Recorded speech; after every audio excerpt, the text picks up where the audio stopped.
Wilde and Tausch. Wilde and Tausch. It's Wilde and Tausch, isn't it? Presented by Pella Windows and Doors of Wisconsin.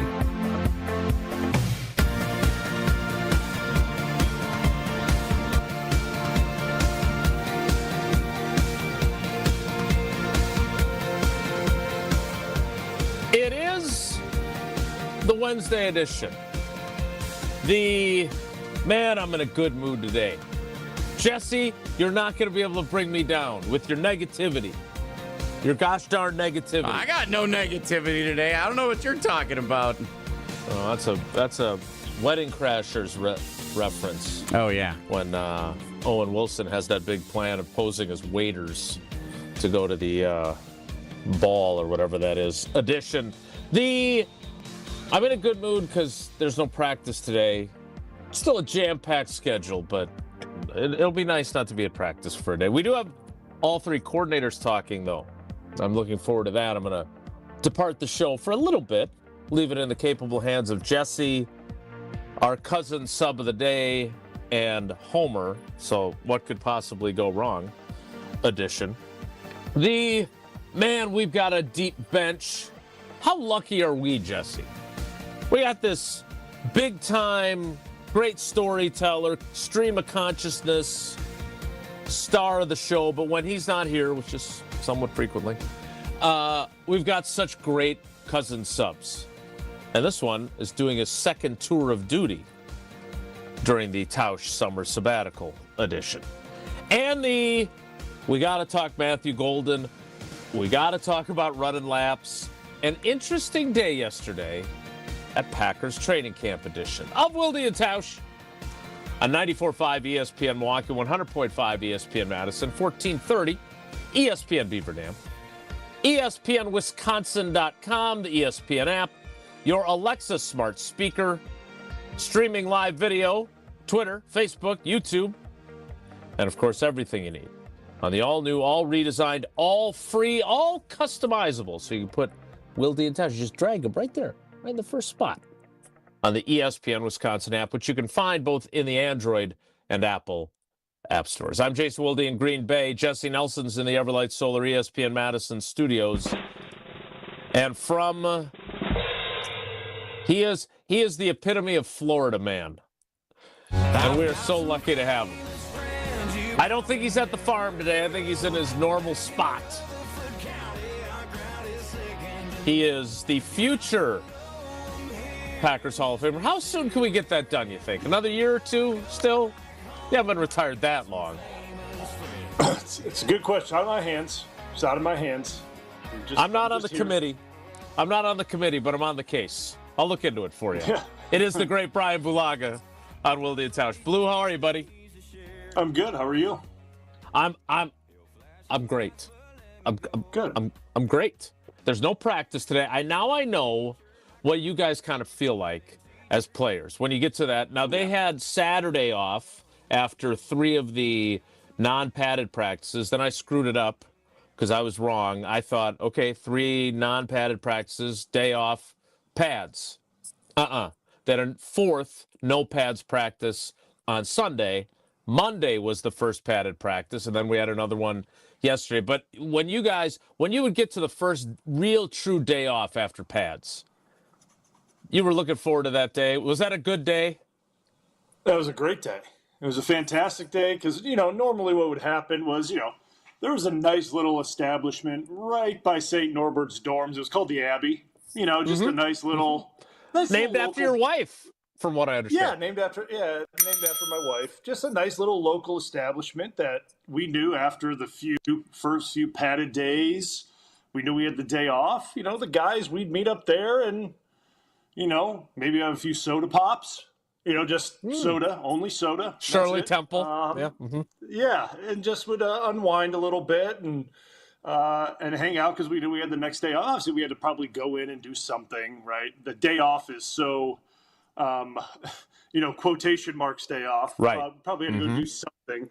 But there were no practices. So we always try to make the most out of that evening before, the day off. But those are the times at camp that you kind of miss, right? The night off or the night before the day off and things like that. You don't miss the practice. You miss those times with the guys. But I certainly remember the first days of pads. I remember those intense times, and kind of sounds like that's the way camp's been going. Sounds like that's the way things have been ramping up here at old Ray Nitschke Field as of late. All right, so I want to get into Take a Lap. But first, I want to get into the physicality, and because I'll say this, and you we've talked about this before. My social media usage has been way down for a while. It's just not my cup of tea anymore. And so I have not really been doing a whole lot of engaging, but I do see like how people debate things and respond to certain stories that I post. And I think it's been interesting, Bryan, to see the reaction to the Nate Hobbs stuff from the last couple days. Not even the Rasheed Walker thing yesterday, which we're going to get into coming up, so be sure to stick around for that. But, Nate Hobbs in the non-padded practices, I mean, he went through Dontavion Wicks on a play. And again, I understand there's fans who are like, hey, this is what we need. We need a guy who's physical and attacking and aggressive. And you know what? Packers fans, the general manager agrees. Like yesterday, he said, hey, we're trying to be a specific type of football team here, and that requires physicality. The issue is that that's great if you do that to Amon-Ra St. Brown on the afternoon of September 7th inside Lambeau Field. If you do it in a non-padded practice to Dontavion Wicks, not as good. And then with the Marshawn Lloyd story, which, both Matt LaFleur and Goody said yesterday, that watching the injury, and it's apparently a groin injury, watching the injury, he puts his foot in the ground to cut. It looks like he feels something. He doesn't put that foot down again, and then he gets walloped by Nate Hobbs. So in their opinion, which is not 100% accurate, they can't know this for sure, but the injury to Marshawn Lloyd, who has some of the worst luck in the history of pro football, was not caused by Nate Hobbs. Nevertheless, what Nate Hobbs did was still not what you're supposed to be doing in pads. You're not supposed to go low, and you're not supposed to tackle. So, Blue, from your perspective, because it's interesting the way Matt LaFleur has taken some criticism from some precincts of fans that, hey, what are you trying to get him to be less aggressive for? So, you being a former player, explain it to them so they understand the fine line we're talking about. Yeah, so I see a couple different sides of this, right? And I'm on the player side of it, and I'm obviously on your side of it, and I'm on LaFleur's side. I see every single angle of this because I've been on the side of the player side of it of trying to set a tone and be physical. But I'm also on the other player side of it, right, where I am the offensive side of the ball, and our receivers are exposed and our running backs are exposed, and the defensive guys can take shots, right? They can do that, and they can freely do that. And our guys are put in practice in obviously compromised positions at times, right? Those things happen, and you expect our own guys to, act accordingly, right? You just expect them to not do those things. And I get things happen in the heat of the moment, and things are bang, bang. And that's why I said on Monday when I was with Strophe, when he was subbing in for Homer, that I want to give Hobbs obviously the benefit of the doubt on things, right? I don't want to sit here and label him a bad teammate. That's right. That's not where I'm.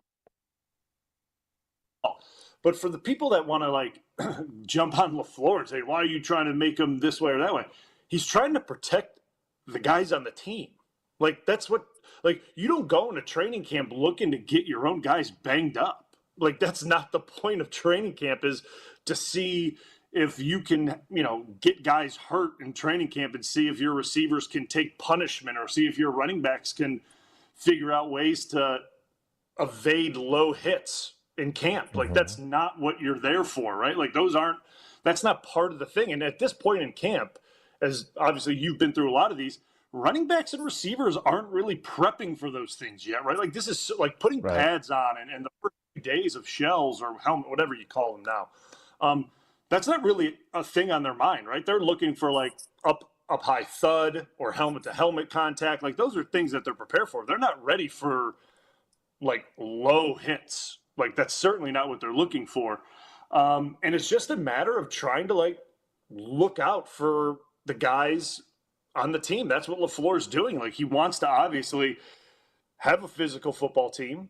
Like, that's obviously a key thing. You have to walk that line of having a physical team, but you can't let it cross a line where you're putting your own guys in compromised positions and guys are taking shots, right? Like, because if you let it continue on, right? Like, if you let that continue to go on in camp, it's going to happen to someone and it's going to get to a point where it could cause, I don't want to say a catastrophic injury, right? Like to a big time player, but it could knock a guy out for multiple weeks as we get closer to Detroit, right? And then someone's missing the Detroit game over something that's completely avoidable, which you're trying to avoid at all costs, right? Like, as you get closer, you want guys to be as fresh and healthy as possible. Now, I get it's camp.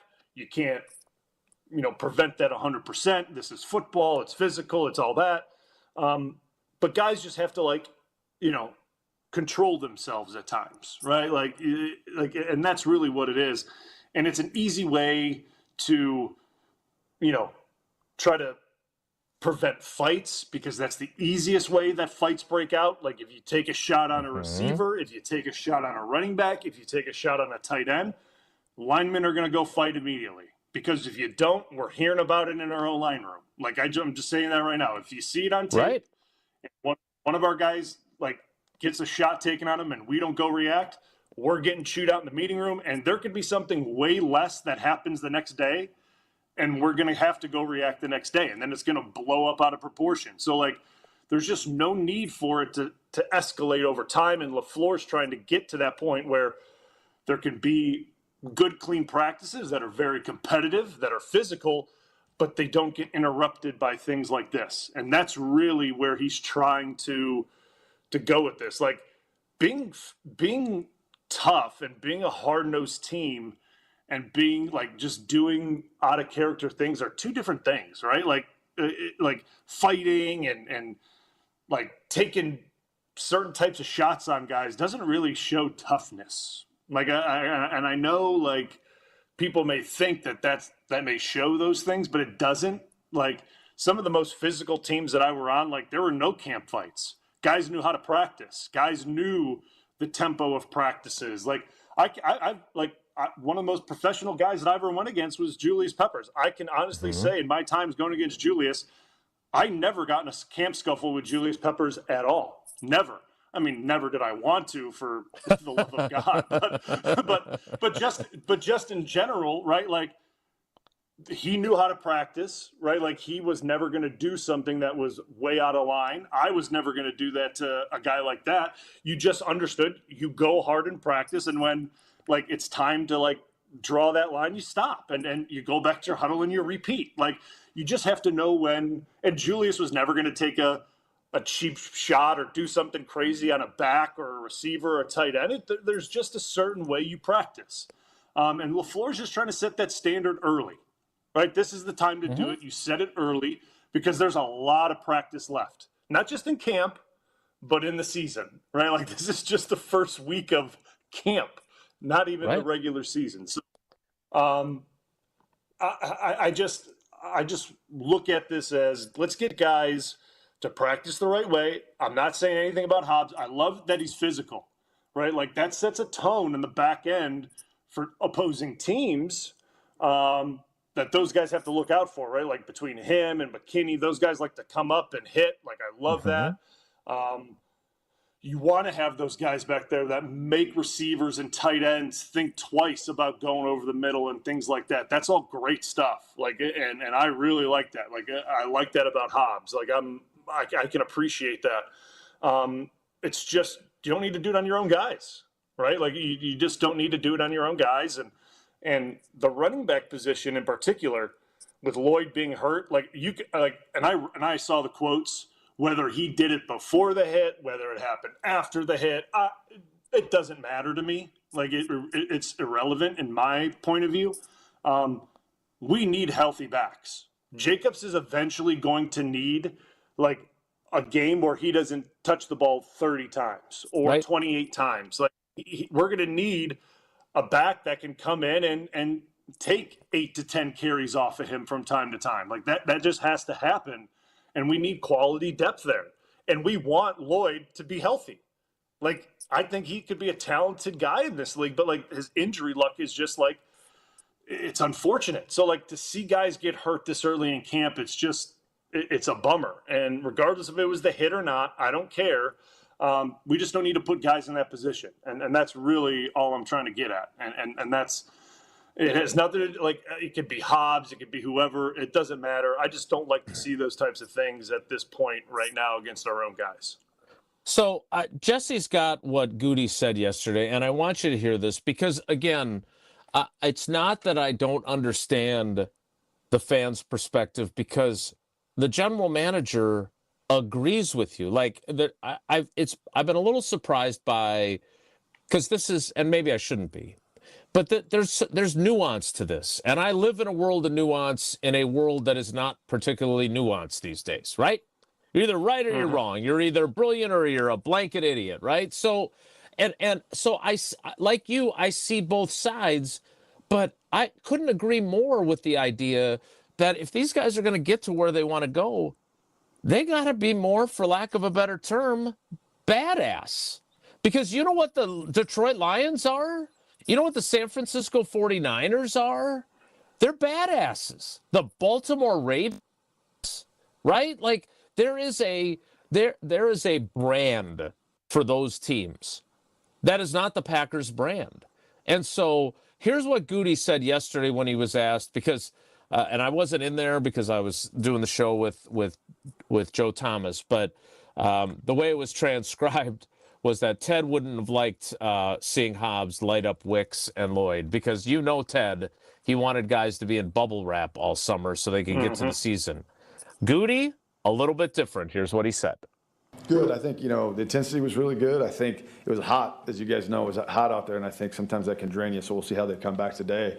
Whenever you get into pads, particularly in today's world of football where it's so different because you have so many more limited opportunities to be in pads. There's always a sloppiness to it to a certain degree, like you're just kind of trying to get, through it. But I thought yesterday was a little bit better than most first days, So, but I think we need that. We need more of that, and it'll be good for us to get out there today and over the next couple of weeks to be in pads as much as we can, because if we're going to be the kind of football team I think we can be, we need that.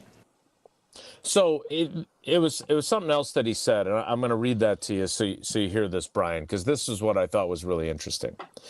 You're trying to balance a lot of things as you're going through camp. We're trying to become a certain kind of football team that can win and win deep into the playoffs. There's a certain kind of physicality that you have to have, and Nate Hobbs brings all that. That's why we brought him here. It's very important that all our guys have the kind of edge to them. We want to keep guys off the ground, and you want to make good decisions while you're going through camp and keep guys healthy. But at the same time, it's hard. We're asking these guys to fly around, be physical, and make plays. To back off sometimes is not easy. But we want them to all be good teammates and keep each other healthy. But at the same time, that's like 7 buts in here. But at the same time, I'd rather be pulling the reins and making sure we've got enough guys in that room that have that kind of edge. That's the balance. I think he put that perfectly, Brian, because you are trying to serve 2 different ends here. One is keep guys healthy, and the other one is be the badasses that you want them to be.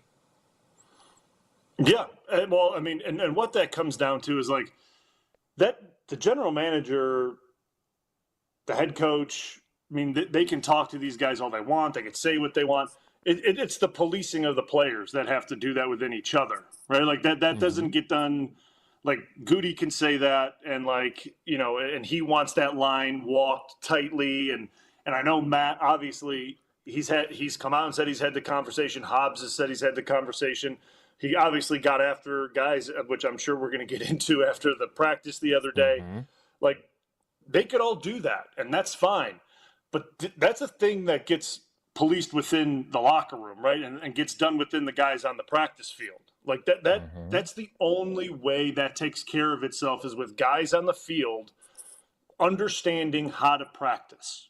That's the only way it gets done, because if guys don't understand how to practice and they don't understand boundaries and things like that, then you're going to get guys on the ground and you're going to get those things.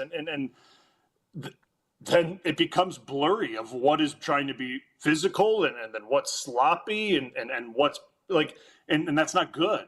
Like, that's not what you want. Like, the guys have to police that. Like, and that's really what it comes down to. And again, I'm not like sitting here banging the drum for any type of veteran team. But when you have guys that have been doing it for a while, that have been through a lot of training camps, that have been on certain types of teams, that have all types of levels of experience, and you got guys in certain positions that have certain levels of experience, they understand how it's supposed to look and the tempo of things and what's crossing the line and what's not crossing the line and things like that. And that's kind of, you know, where I think Goody and Matt are trying to put onus on players, right, to try to find those guys that police the things out there and make this thing look the way they want it to. But at the same time, it still is a relatively young team at the end of the day, right? Like, yes, they've played a lot of football, you could say, so to speak, but from a experience standpoint of camps and things like that, and playoffs and where you want the team to be, like, they are a relatively young squad. So, like, you got to have guys in certain areas around the team that have to be able to, like, pull guys inside and be like, hey, I love that you want to fly around and be physical, but, like, you can't do this. Or, like, you would pull guys aside and you know, say, listen, you can try to finish a guy in camp, but there's absolutely no need to try to drive him an extra 5 yards once the whistle is blown, because that's just going to – what's that going to do? That's going to blow up into a fight, and you're only going to get so much support from guys if you continue to do it. Guys are only going to have your back for so long after we've asked you not to do that so many times. And, like, it's just a matter of guys trying to set the tone for the rest of the team. And it starts with the older guys, right, the veteran guys of the team, to set examples for the rest of the team to kind of follow, right? And it's early, right? It's the first few days, and things kind of need to settle themselves out. And like I've always said, the first few days of camp, it's always a little uncharacteristic. It always is. Like, things always get a little testy, a little out of hand in the first few days, and guys do things that they normally wouldn't do in a practice, and you have to prepare for that.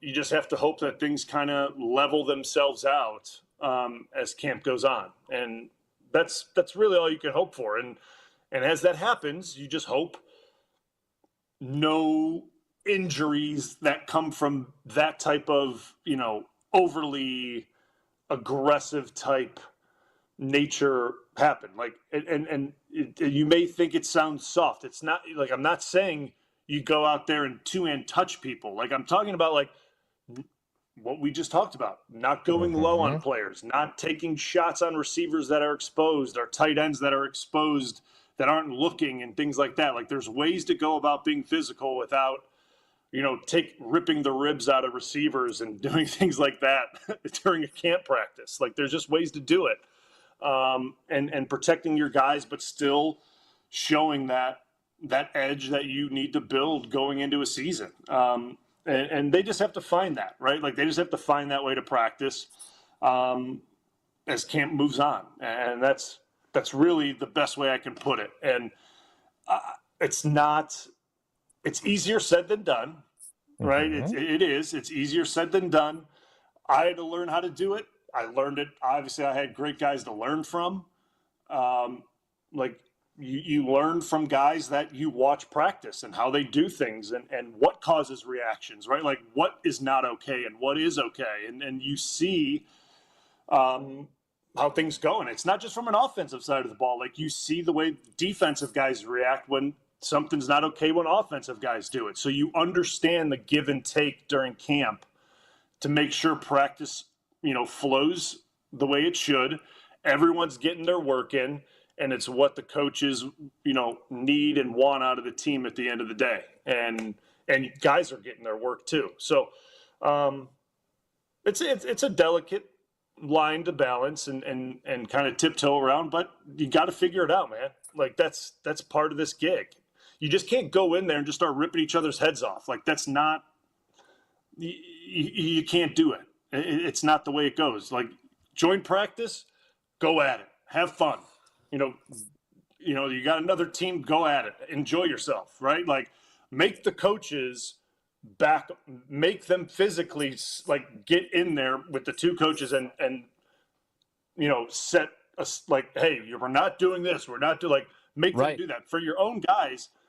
There should already be a certain standard of what's what, right? Like there shouldn't have to be that conversation almost after every practice. Like it's just not, it shouldn't be that way.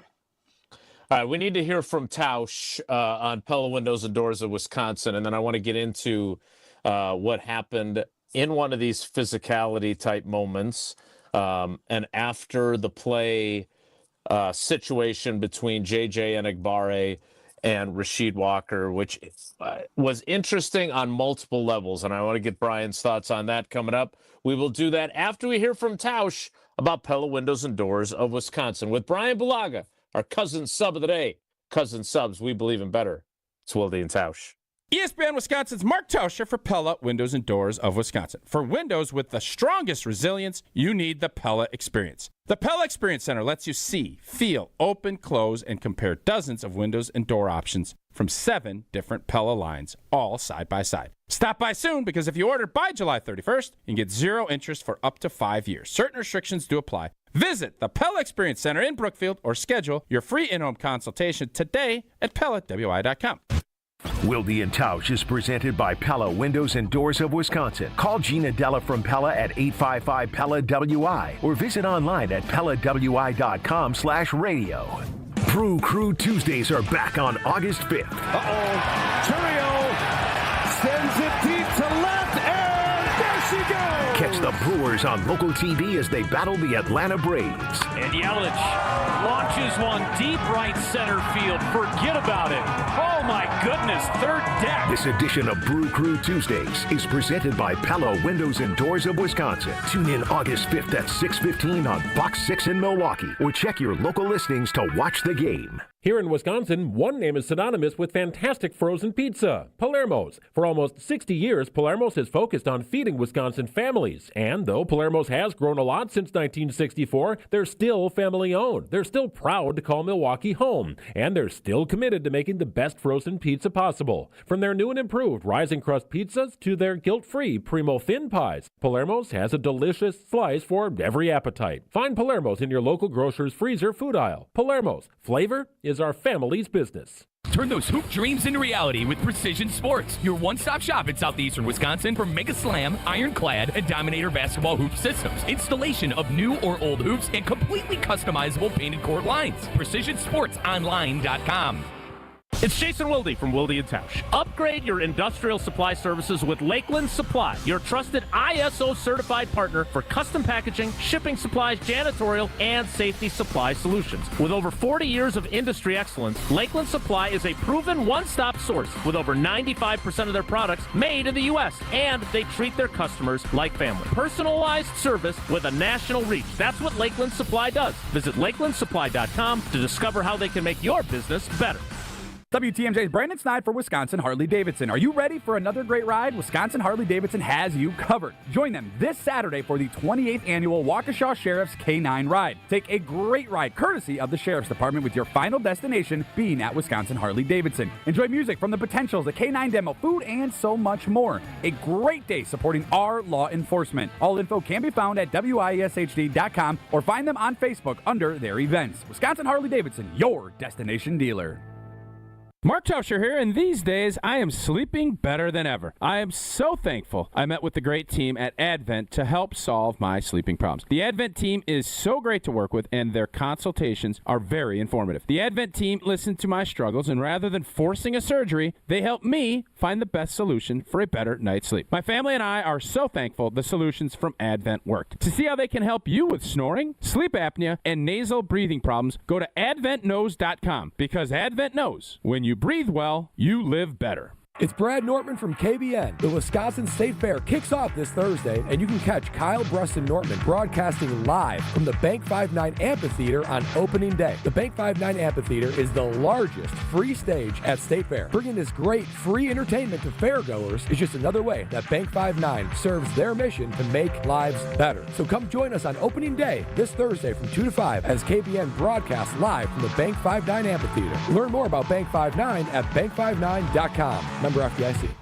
Hey, this is Mike from Infinity Exteriors. Buying a roof, siding, or windows can feel overwhelming. Hidden costs, confusing contracts. We don't play that game. We educate you so you can decide. And when you know the facts, Infinity Exteriors is the clear choice. Since 1997, we've installed peace of mind with no surprise upcharges, flexible budgets, and immediate financing. Infinity Exteriors, saving our communities from unscrupulous contractors. Visit infinityexteriors.com. When you're high, you feel different. Pretty obvious, right? You think different, talk different, but if you feel different, you drive different. So if you're high, just don't drive. Brought to you by NHTSA and the Ad Council. This is Wilde and Tausch on 94.5 ESPN, sponsored by American Family Insurance. Insure carefully, dream fearlessly. Get a quote and find an agent at amfam.com.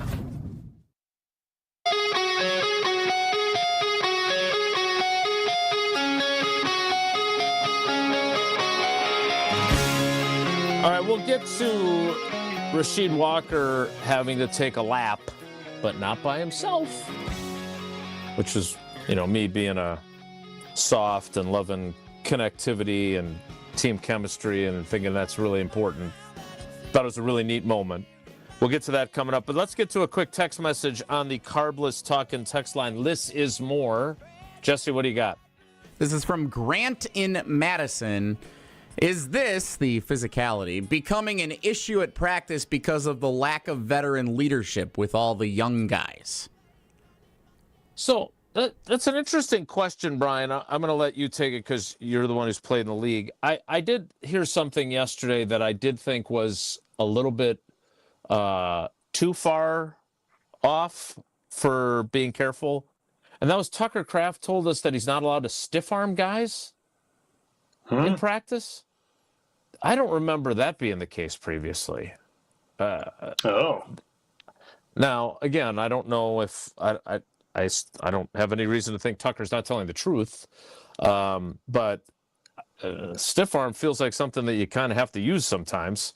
So I was a little surprised when he said that. But is this a hey, if you've got, Bryan Bulaga and David Bakhtiari and Aaron Rodgers and Julius Peppers, is this more self-policed to the phrase you used earlier than maybe it has been? I think Grant brings up an interesting question.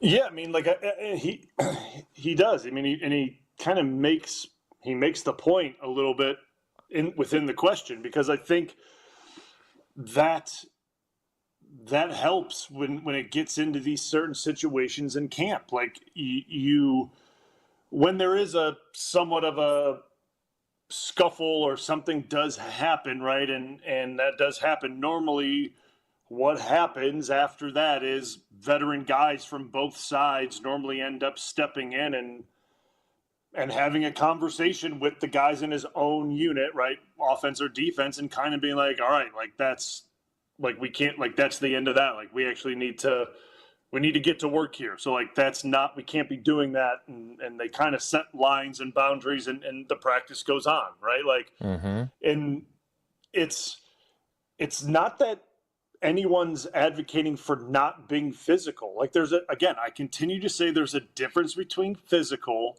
and like a difference between like kind of being out of control and doing things that are uncharacteristic, right? There's a difference between those of like what's tough and what's this and that. Like you can be what you want as a football team and be hard-nosed and tough and build those traits by not doing things that put guys in compromised positions. And like that's really what we're getting at. And when guys know how to practice and guys understand when in certain situations what's needed, right? Like and what the tempo should be and when guys should, not like essentially when guys should not be trying to rip dudes' ribs out, essentially, or going like there's times and places for that, and it's not, with your own teammates, like it just isn't, and like it's a perfect example of like if you were to do that, like say on offense, if a tight end was coming in to try to crack block one of our defensive ends, like if it was Clay or even Julius and that, like we would never do that. Like that play would never be called in a practice because you don't want to put one of our DNs in that position where he gets hit potentially blindside in the side of the head. Like it's just putting guys in certain positions, or like say we do a pulling play and a tackle gets out on the edge and the running back cuts back and there's one of our, say it was Jair, or say it was, or it could be even now, like say it was McKinney, and McKinney was cutting back and he didn't see Zach Tom, coming one way and his head was turning. Zach Tom was about to ear hole him, and Zach Tom should not take that shot. Like you do not take that shot on your guy. And in fairness, no one has done that, right? It hasn't gotten to that point. And so that's a good thing. But but I'm just saying like those are the things that like you just don't do. But like if you allow things to continue to ramp up and escalate, and that's what LaFleur's trying to like put out right now. Like he's trying to put those fires out right now. And that's what I'm getting at, is like that's the difference of him. He's not being soft, or he's not trying to make guys less tough. He's trying to make sure those things don't happen later on in camp. That's all that is. And again, once you get into these joint sessions and you get into preseason, go at it, man. Have fun. Like you're going against another opponent. You're trying to be as physical and nasty and tough as humanly possible. Go at it. Enjoy yourself, right? Like, be who you want to be, but it's not against your guys. You got to protect your guys, and that's literally what this is, right? Like, it's all we're saying. And I guess if people that listen or have an issue with LaFleur's doing, or like really don't like what I would be saying, or either what people that have played that may be echoing the same thing, like you would have a problem with it if one of your best players goes down for a long time because something stupid like that happened. Then you would be saying, like, why isn't LaFleur policing that? Why isn't he, like, that should have been taken care of and after that happened? Like, that's all we're saying. Like, and you just don't want to see something like that happen in camp when it could have been avoided early on. And that's all LaFleur's trying to do. All right, I want to get to this. Has been great, Bryan, because it means a lot more coming from you than it means coming from me. And look, I'm soft. I'm from the Ted Thompson school. Ted Thompson was a badass football player, by the way. Played linebacker in the NFL in the 70s. So and I found myself wondering many a time whether playing in that era factored into the health challenges he faced later in life. But he did not want his players to be subjected to what he was. So his mentality for the preseason and practice was different. But so I want all these guys to stay healthy and be ready for September 7th. But they've got, I think Goody's right. I think Philadelphia was another team that exposed their need to be more physical. So I think it's a really fine line, and I think you did a phenomenal job of explaining it. Now, I want to get to something a little softer that I really liked. And that is the connectivity of this team and something that happened yesterday because of a physical situation. We will get to that and get Brian's thoughts on that next. It's Wilde and Tausch. Wilde and Tausch is presented by Pella Windows and Doors of Wisconsin. Call Gina Della from Pella at 855-PELLA-WI or visit online at PellaWI.com/radio. Hey ESPN Milwaukee fans, Bryan Bulaga here for Surfside. Summer is heating up and there's nothing more refreshing than an ice-cold Surfside iced tea and vodka or Surfside lemonade and vodka to break the heat. Made with real brewed tea and real vodka, Surfside is only 100 calories, 2 grams of sugar, and 0 bubbles. That's right, no carbonation, so it's easy to sip and enjoy no matter what your plans are this weekend. Look for the can with the sunset stripes, sold at bars, restaurants, and stores near you. Must be 21. Please drink responsibly.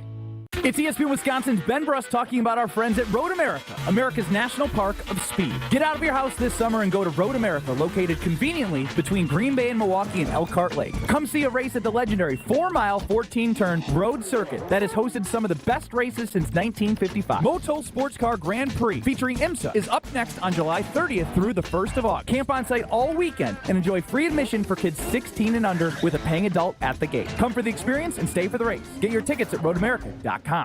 ESPN Wisconsin's Mark Tauscher here, and The Pickler is coming to Menominee Falls with 9 indoor pickleball courts and unlimited play. Leagues, tournaments, clinics, all included in your membership. The club opens August 16th, but founder memberships are on sale right now at a discounted rate with 3 months free compared to the regular price. Head over to thepickler.com, click on the Menominee Falls page, and lock in your spot today. The Pickler, P-I-C-K-L-R, your home for pickleball. Hi, Mitzi. What's the news from Kessler's in Brookfield?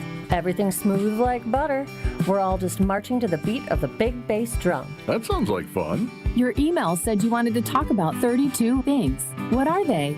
The 32 things are rare and special engagement rings. Tell me more. Each one of these amazing rings is just waiting for someone to choose the center stone. What about the side stones? All the side stones are Kessler 81s. 81 windows exploding with light instead of just 57 windows that are modestly glowing like most other diamonds. We have 16 rings in 18 karat gold and 16 rings in platinum. All they need is a center diamond? Yeah, and our prices on natural center diamonds and created center diamonds are incredibly low right now. Each store has a beautiful assortment of these rings? Yes, and they're priced from just $900 up to $3,900. Good job. Keep marching to the beat of that big bass drum, Mitzi. I'm excited. For the location of the Kesslers nearest you, visit KesslersDiamonds.com. Stay up to date on the Green and Gold all off season. The Green and Gold Fix podcast is brought to you by Potawatomi Casino Hotel. Luxury stay, elite play, unwind in sophisticated comfort. Win big, dine, and experience the events in Milwaukee.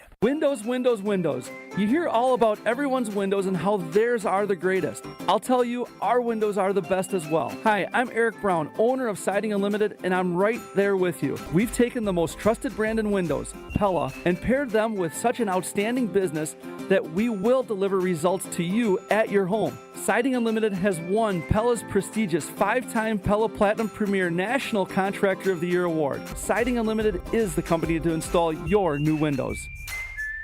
Kyle Bruston-Nortman's Ben Brust here for Grimal & Associates Insurance. They do what anyone with a growing family, like myself, does. Protect what matters most. Grimal & Associates specializes in coverage that's tailored exactly to you. Clients aren't just policies. They're part of their community. Personalized American Family Insurance back service, expert guidance, and genuine commitment. Grimal & Associates focuses on building trusted relationships and providing peace of mind. The same values they've had for over 30 years in the Milwaukee area. Connect with Grimal & Associates at teamgrimal.com. If only life had a remote control, you could pause or rewind. Well, life doesn't always give you time to change the outcome, but prediabetes does. Take the 1-minute risk test today at doihaveprediabetes.org. Brought to you by the Ad Council and its prediabetes awareness partners. You're listening to Wilde and Tausch on 94.5 ESPN. Presented by Pella Windows and Doors of Wisconsin and sponsored by American Family Insurance.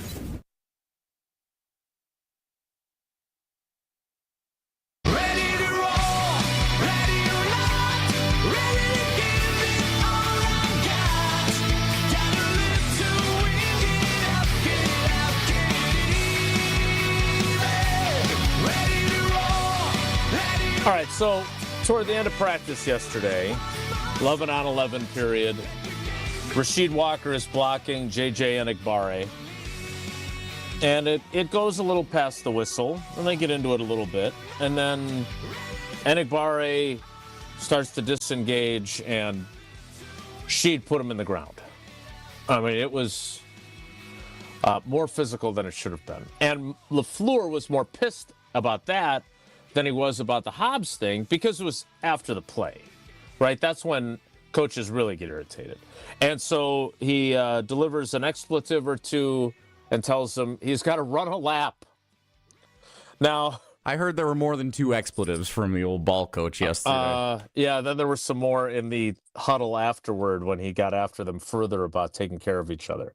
But something, I don't want to call it magical, that's an overstatement, but pretty damn cool happened after that. And Rasheed Walker, and this was great because we talked to him yesterday, he pretended that he did not remember what exactly he did to get himself kicked out of practice, which I thought was humorous.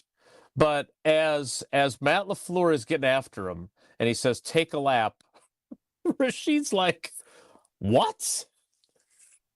Because that is not what NFL coaches generally do, right? I mean, that is abnormal. Fair? Yeah. Normally no. That's not normally the thing that happens. Normally not a lap. Have you ever seen it in 30 years? I have. Mike Sherman used to do it all the time.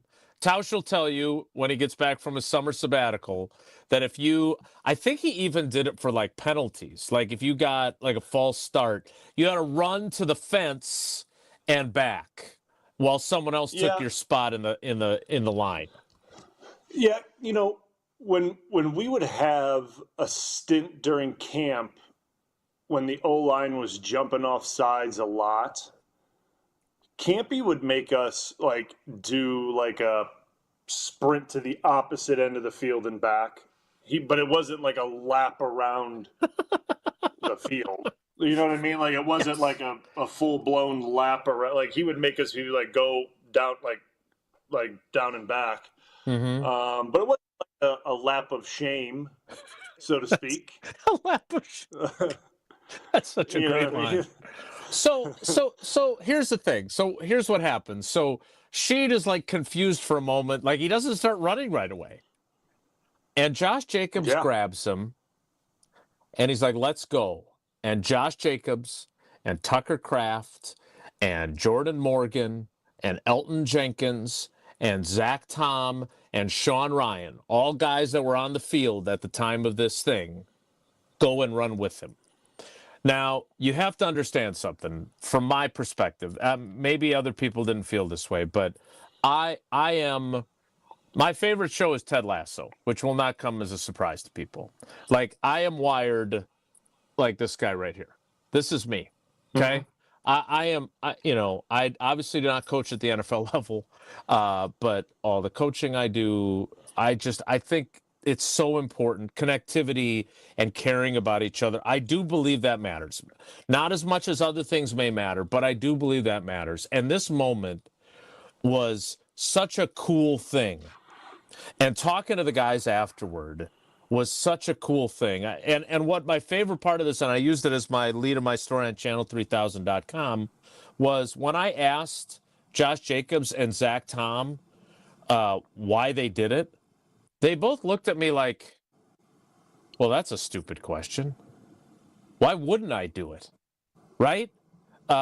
Jacob said that we're all in this together, like the line from High School Musical. Oh, stop it. I know. He did. He said it. That's what he said.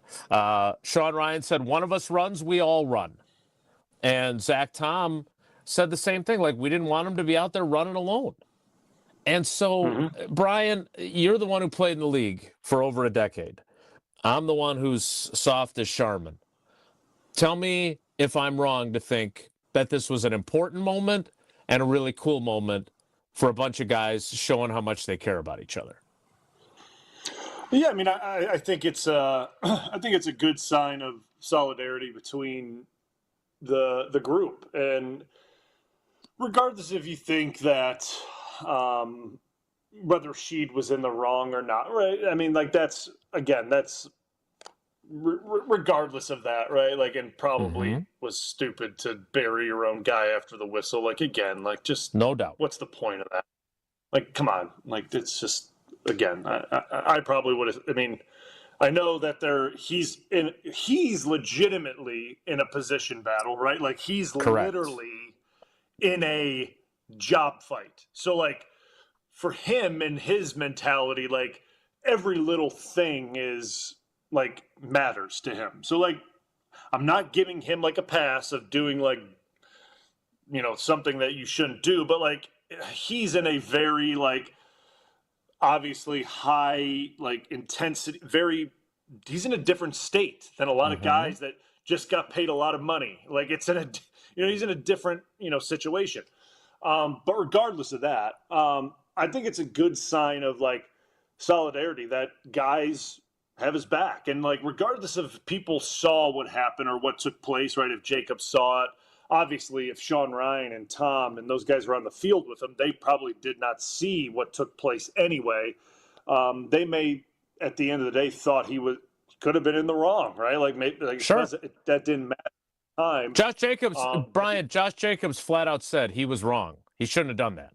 Like, and that's the guy who corralled them to all run together. He said very clearly that what she did was wrong. Yeah. So, like, that's the perfect example of, like, they understood that, like, it was wrong, but they still supported him from a, and it's a point of, like, kind of what, like, Zach Tom said, like, didn't want him to run alone. Because, like, that is kind of like a thing where you're just making a guy run around the field alone. The shame line, like, you nailed it with the shame line. It's the run of shame. Yeah, it's like a lap of shame. So, like, you're like, the guys being there and running with him is a little more, supportive and trying to, have his back. Because, I mean, again, you may say I'm looking way too far into this, but, like, at the end of the day, right, when this thing actually kicks off for real, right, and they get going against Detroit, that's all they're going to have is each other out there when they start going, right? They can only rely on each other. They have to trust each other. They have to count on each other. They have to want to play for one another, right? And the only way to do that is to build camaraderie, trust, friendship, things like that. Like, I can only say it, like, the groups that I played with, the guys up front, like the backs, like, those were, like, guys that I thought, like, that I cared for a lot, right? Like, that I would do a lot for. Like, we were friends outside the building, in the building. So there was no doubt when, like, go out there, play hurt, play through a lot of things on the field, do things on the field that I was asked to do that weren't easy. But, like, hey, if a guy next to me, like, if it was TJ or Josh or whoever, they needed, like, maybe they were going through something and it made my job a little bit tougher. It doesn't matter. Like, he needs a little help. And they would do the same for me, no matter what, right? Like, you just do things for guys that you care for. So, like, that shows kind of that type of bond building with this offense, right? And that, to me, that's good. That's really good. And you like to see it. Like, to me, like, that's a good sign. You want that type of chemistry building, especially with your offensive line and running back. Like, you want that because that's going to be an important and Kraft was there too. So 7 guys, right? Like, Kraft's going to be blocking a lot. Jacobs is going to be running a lot, and the line's going to be run blocking for him a lot. So those 7 are going to be working quite a bit. So it's good that those guys all have each other's back because that's all that's going to be out there when this thing gets going for real against Detroit. Yeah, I thought it was great, and I think as Zach Tom said, I think it meant a lot to Rasheed, and I think he's right. Like, I think for a guy who is in the heat of a competition and then gets screamed at by the head coach and sworn at by the head coach, for those guys to be there to run with him, I think that's what it's all about. Yes, it's about winning. It's about all that stuff, but winning is part of doing stuff with people that you care about. And they showed something that I thought was really important yesterday. All right, speaking of important, the coordinators are talking today. I am going to turn the reins over to Jesse and Blue and Homer. And I don't want to be late because Bisaccia is going to get after me if I'm late. So I'm going to head downstairs. Turn those phones off, too, when you're in there. Yeah. Hopefully there's no major emergencies that break across our iPhones during our sessions with Bisaccia, Steno, and Jeff Halfley. Before I go, though, I want to remind you about Lakeland Supply. They are a great new partner of ours. Vince and his team are awesome. It was great to spend a little bit of time with them at the ESPN Milwaukee Open, and we're really happy to have them as part of Wilde and Tausch because they've got core values like we do, and they're an important piece to any successful business, and Lakeland Supply is no different. They've been displaying their core values in the industrial supply space for over 40 years. Integrity, excellence, stewardship, partnership, and faith. They're ISO certified, a Future 50 winner, top rated in customer satisfaction, and they believe in giving back to the community. Lakeland isn't one of those catalog companies either. They work to be your packaging and supply expert, building plans around what you want. Lakeland Supply is in business to make your business better. So set up a free packaging and supply chain assessment at lakelandsupply.com. We'll see what the Packers coordinators have to say. I will return when they're done. More Wilde and Tausch with Bryan Bulaga as our cousin sub of the day, and I suppose Jesse Nelson subbing for me temporarily. It's Wilde and Tausch. Wilde and Tausch is presented by Pella Windows and Doors of Wisconsin. Call Gina Della from Pella at 855-PELLA-WI or visit online at PellaWI.com/radio. If you didn't know already, his upside is the best pitcher you've ever seen. It's not just the confidence, it's the command. A 97-mile-an-hour slider doesn't make sense. What world are we living in where that's a pitch? Now you do. And he got him looking with the slider. Jacob Mizorowski, his 8th strikeout of this game. The Miz is taking over Milwaukee. Stay up to date on all your Brewers talk right here. 94.5 ESPN, the ESPN Wisconsin app, or ESPN Milwaukee on YouTube. Turn your driveway into the basketball court of your dreams with Precision Sports, Southeastern Wisconsin's dealer for Mega Slam, Ironclad, and Dominator hoop systems. From installation to customizable painted court lines, Precision Sports is a slam dunk. PrecisionSportsOnline.com. Forget average. At Exterior Pros, they bring the heat. They're not here to meet standards, they're here to smash them. From the first swing of the hammer to the final reveal, they're leveling up your home with every window, every shingle, and every single detail. This isn't just a remodel, it's a glow up for your house. Built tough, built beautiful, built to turn heads. Want in? Let's go. Lock in your project now and save $3,000. Exterior Pros, where bold meets built. Trust the pros and visit extpros.com or call 262-800-4274.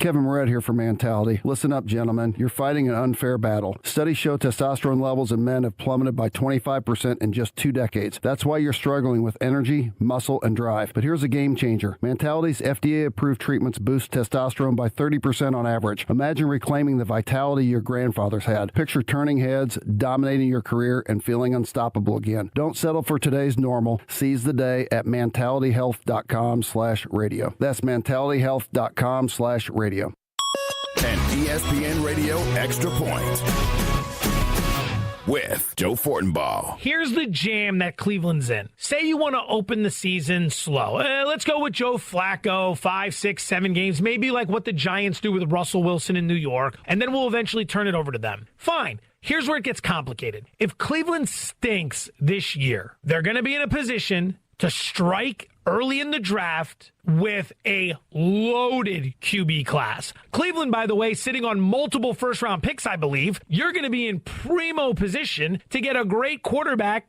to move your franchise forward, but you just used 2 draft picks on quarterbacks this past year. So if you don't start these guys early, Gabriel and or Sanders, and you don't know what you have in them, how do you know whether or not you're supposed to go draft a quarterback next spring? Like, if you get 6 games of Shedeur Sanders, is that enough of an evaluation?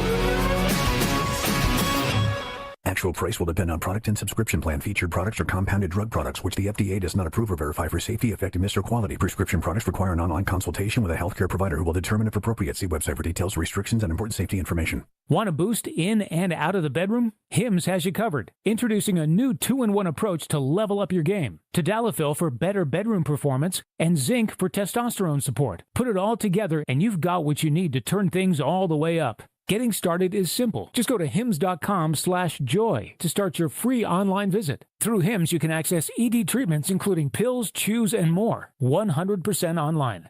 No office visits, no pharmacy lines. Just fill out a simple intake form and a licensed medical provider will determine if treatment's right for you. If prescribed, it ships free and discreetly to your door. Find affordable treatment options at up to 95% less than brand names at hims.com/joy. That's hims.com/joy, hims.com/joy.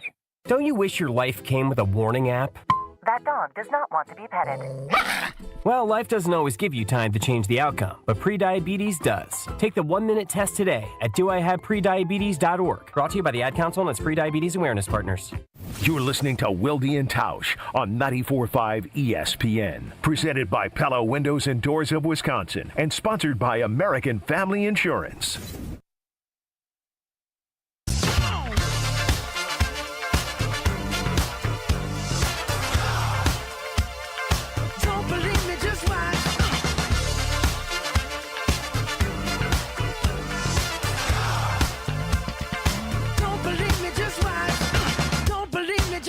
Wilde and Tausch back with you, but it's Jesse and Bulaga. And it's going to be that way for a couple of segments here. Jason Wilde at Lambeau Field attending the press conferences for the Packers assistant coaches. Rich Bisaccia is up first with the special teams. Adam Stenovich, the offensive coordinator, is up second. Jeff Hafley rounds it out, and then Jason will return a little bit later in the 10 o'clock hour here of Wilde and Tausch. Blue, what are you most interested in hearing from any of these assistant coaches today? I mean, I think offensively, just looking forward to seeing what Steno has to say about, obviously, the progression of the offense compared to kind of what we saw late last year. And kind of, I know it's early days right now in camp, and it's hard to get a real vibe on how this offense is forming and shaping up and what's going to be the staple of this offense. But just kind of like what, how it's starting to form and shape, right? Like what do we think tendency-wise is going to be strengths of this offense? Are we going to be very balanced? Are we going to be more run dominant again, right? Or are things going to change as what defenses tend to give us? Or are we just going to be more hard-nosed back? We're going to run the football no matter what. What is going to be the identity of this team going forward? And I know we got Jordan Love, and I think Jordan Love's going to have a big year, but are we going to force teams into loading the box and making them show their hand to stop the run before we let Jordan Love just start ripping teams apart? Or is it going to be kind of the opposite? Are we going to let Jordan Love air it out to spread defenses apart and then just rip them apart up the middle with Jacobs? So, I'm very interested to see what Steno has to say, and then obviously the competitions that are within camp with the receivers and obviously the offensive line, even though it's very interesting left tackle competition when Jordan Morgan's moving around the offensive line in positions. Defensively, I don't know how much of a cornerback battle is happening, right? I don't know. I get it's obviously Hobbs and Nixon, and those are the main guys, so to speak. But there's a lot of talented guys back there, and if you're playing, nickel defense, what's the rotation? Who are going to be who are the starting safeties, right? Who's the nickel? There's a lot of guys that can play and play at a high level back there, and what's going to be kind of your starting group back there. I'm very interested in that, and who are going to be the guys that you rely on, to go out there to start games and must-have situations and things like that, because there's a lot of talented guys that I think that played a lot last year too. So That's if everyone's healthy, obviously, too. That's obviously the outlier. So I'm interested in that. And the other thing that probably you can't ask yet because nothing's happened. We're one week in and 2 padded practices in. So yeah. I don't know how many of these answers you're going to get. The goal obviously always is to rush 4, right? Like that's the goal, to rush 4, get home with 4. We saw last year we struggled with that. This is a new year, but say we start to struggle with that again, and we're forced to bring pressure. Like, I wonder if Hafley's thinking more because of the emergence of Cooper and things like that. Is he thinking more linebacker pressure? Is he thinking more McKinney because McKinney's such a good blitzer from the secondary and how good he is, or are we going to protect the secondary and leave him back there deep so that we're allowing him to do what he does best and just patrol a third of the field and do what he does? Because it's very interesting when you have a guy like Cooper that's a very talented pass rusher as well. If you're going to bring pressure, that would be the guy to do it, to make it 5-on-5 to add on another guy. If you're only bringing 5, if you bring 6, then it's a different story. But just the variety of pressures, if you can't get home with 4, how will that look? But obviously this is early because we may be great at just rushing 4 and getting home with 4. So that's why that's an early, that's a way too early thought at this point in time. It's early, but it actually segues well into what we're going to talk about next. Over at ESPN.com, 5 proposed win-win trades in the NFL. I don't know if this is inspired by the MLB trade deadline is tomorrow, or if this is just heading into camp. But 5 proposed win-win trades, and the Packers are involved in 2 of the proposed trades. So we're going to talk about that coming up. I want to hear your thoughts. It's all hypothetical, of course, but it does connect exactly to what you were just asking about that pass rush and some other things. So we're going to talk about that coming up in 2 minutes. Jesse and Bulaga for the time being. Jason at the assistant coach availability in Green Bay. Homer scheduled to appear in the 10 o'clock hour. We'll play trivia. A lot of fun stuff still in store. So don't go anywhere. 2 minutes away from the 10 o'clock hour of Wilde and Tausch straight ahead. Don't go anywhere. Another hour of Wilde and Tausch, presented by Pella Windows and Doors of Wisconsin, is coming up next on ESPN Wisconsin and the ESPN Wisconsin app. Take your game to the next level with Vortex Golf. This employee-owned brand out of Wisconsin brings you premium rangefinders like the Blade, Blade Slope, and the Anarch, packed with features like image stabilization, pin spotter mode, and rock-solid accuracy. Backed by a legendary no-questions-asked VIP lifetime warranty and unmatched customer service, Vortex has you covered. Ready to upgrade your gear? Visit maplehillgolf.com and search Vortex to see the full lineup. Vortex Golf, you can bet on it. This is an ad by BetterHelp. Workplace stress is now a leading cause of declining mental health, with 61% of the global workforce feeling it more than ever. You can't escape work, but you can take small steps to take care of yourself. A walk, some sun, a favorite song, and therapy. Ongoing support to build resilience for whatever your day throws at you. Balance is tough, but getting help shouldn't be. Visit BetterHelp.com/timeout today for 10% off your first month. That's BetterHelp, HELP.com/timeout. College students, are you looking to make your campus living more comfortable, functional, and fashionable this year? Let IKEA help. From innovative storage solutions and furniture to maximize your space, to fashionable bedding and accessories to make it uniquely yours, IKEA is helping make college living truly inspired by you. And now, qualified college students can save even more with 15% off their IKEA purchase when they sign up for IKEA Family for free. Visit IKEA Oak Creek, IKEA Schaumburg, or check out the Ready for College section on IKEA.com/US to learn more.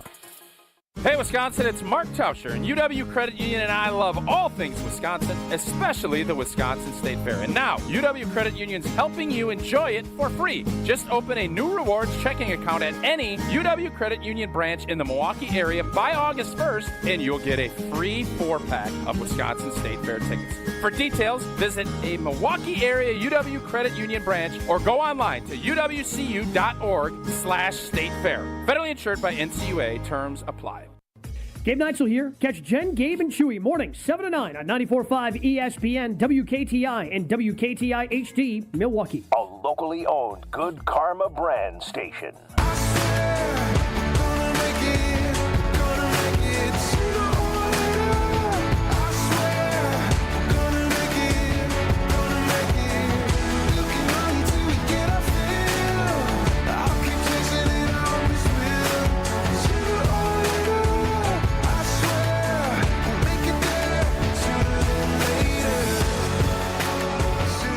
Hour of Wilde and Tausch.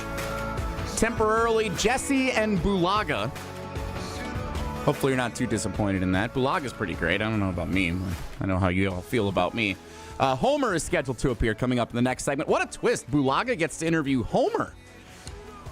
Doesn't usually happen that way. Yeah, so Homer will be coming up next. Exciting. I do want to ask Homer about the Brewers games because that's been really exciting as a Brewers fan. I'll be actually at the game this afternoon going to Brewers-Cubs and hoping to see a series sweep. And morale at an all-time high, I think, for the season right now for the Brewers after the big win last night. But let's keep it with the Packers here for a minute because while Jason is at the assistant coach media availability right now, Rich Bisaccia speaking. Coming up next, Adam Stenovich, and then Jeff Hafley. Jason will report back on what he learns from that availability coming up here in a little bit in the 10 o'clock hour. Over at ESPN.com, Blue, we have ESPN NFL writer, I call him analytics nerd, Seth Walder. He has proposed 5 win-win trades before the start of the 2025 NFL season. And I read the title of that article. I'm like, all right, whatever.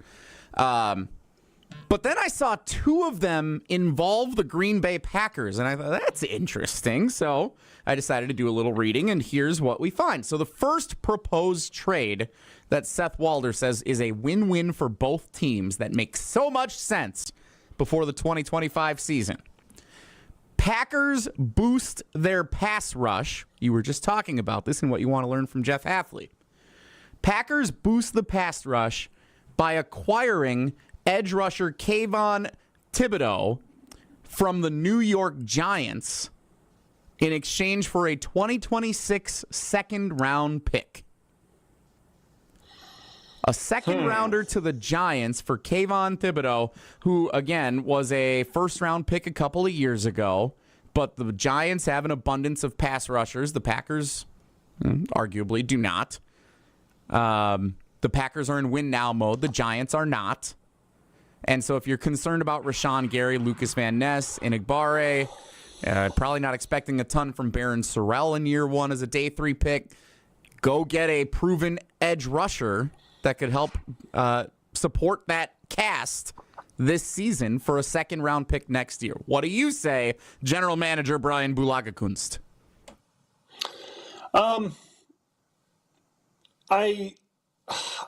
I'm not sure because this is his 3rd year?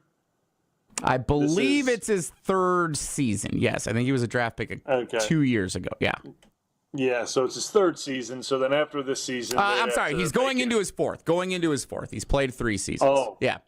21 sacks in 3 seasons. So 21 sacks in 3 seasons. So they'd have to make a decision this year to pick up an option for the 5th year, right, essentially, and he was a top 5 pick, if I'm not mistaken.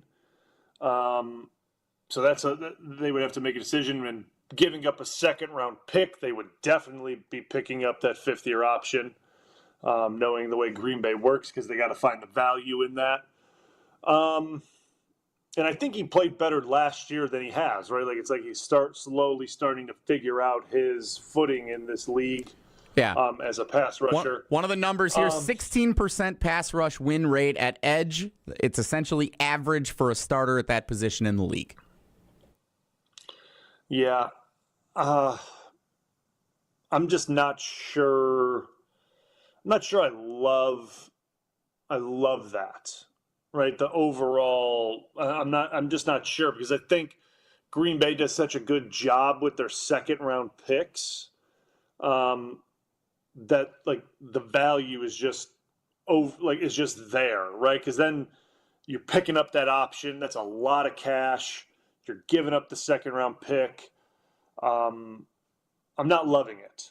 I'll just put it that way. I'm not sure I'm all in on that. So you're not considering that a win-win the way Seth Walder projects it over at ESPN.com.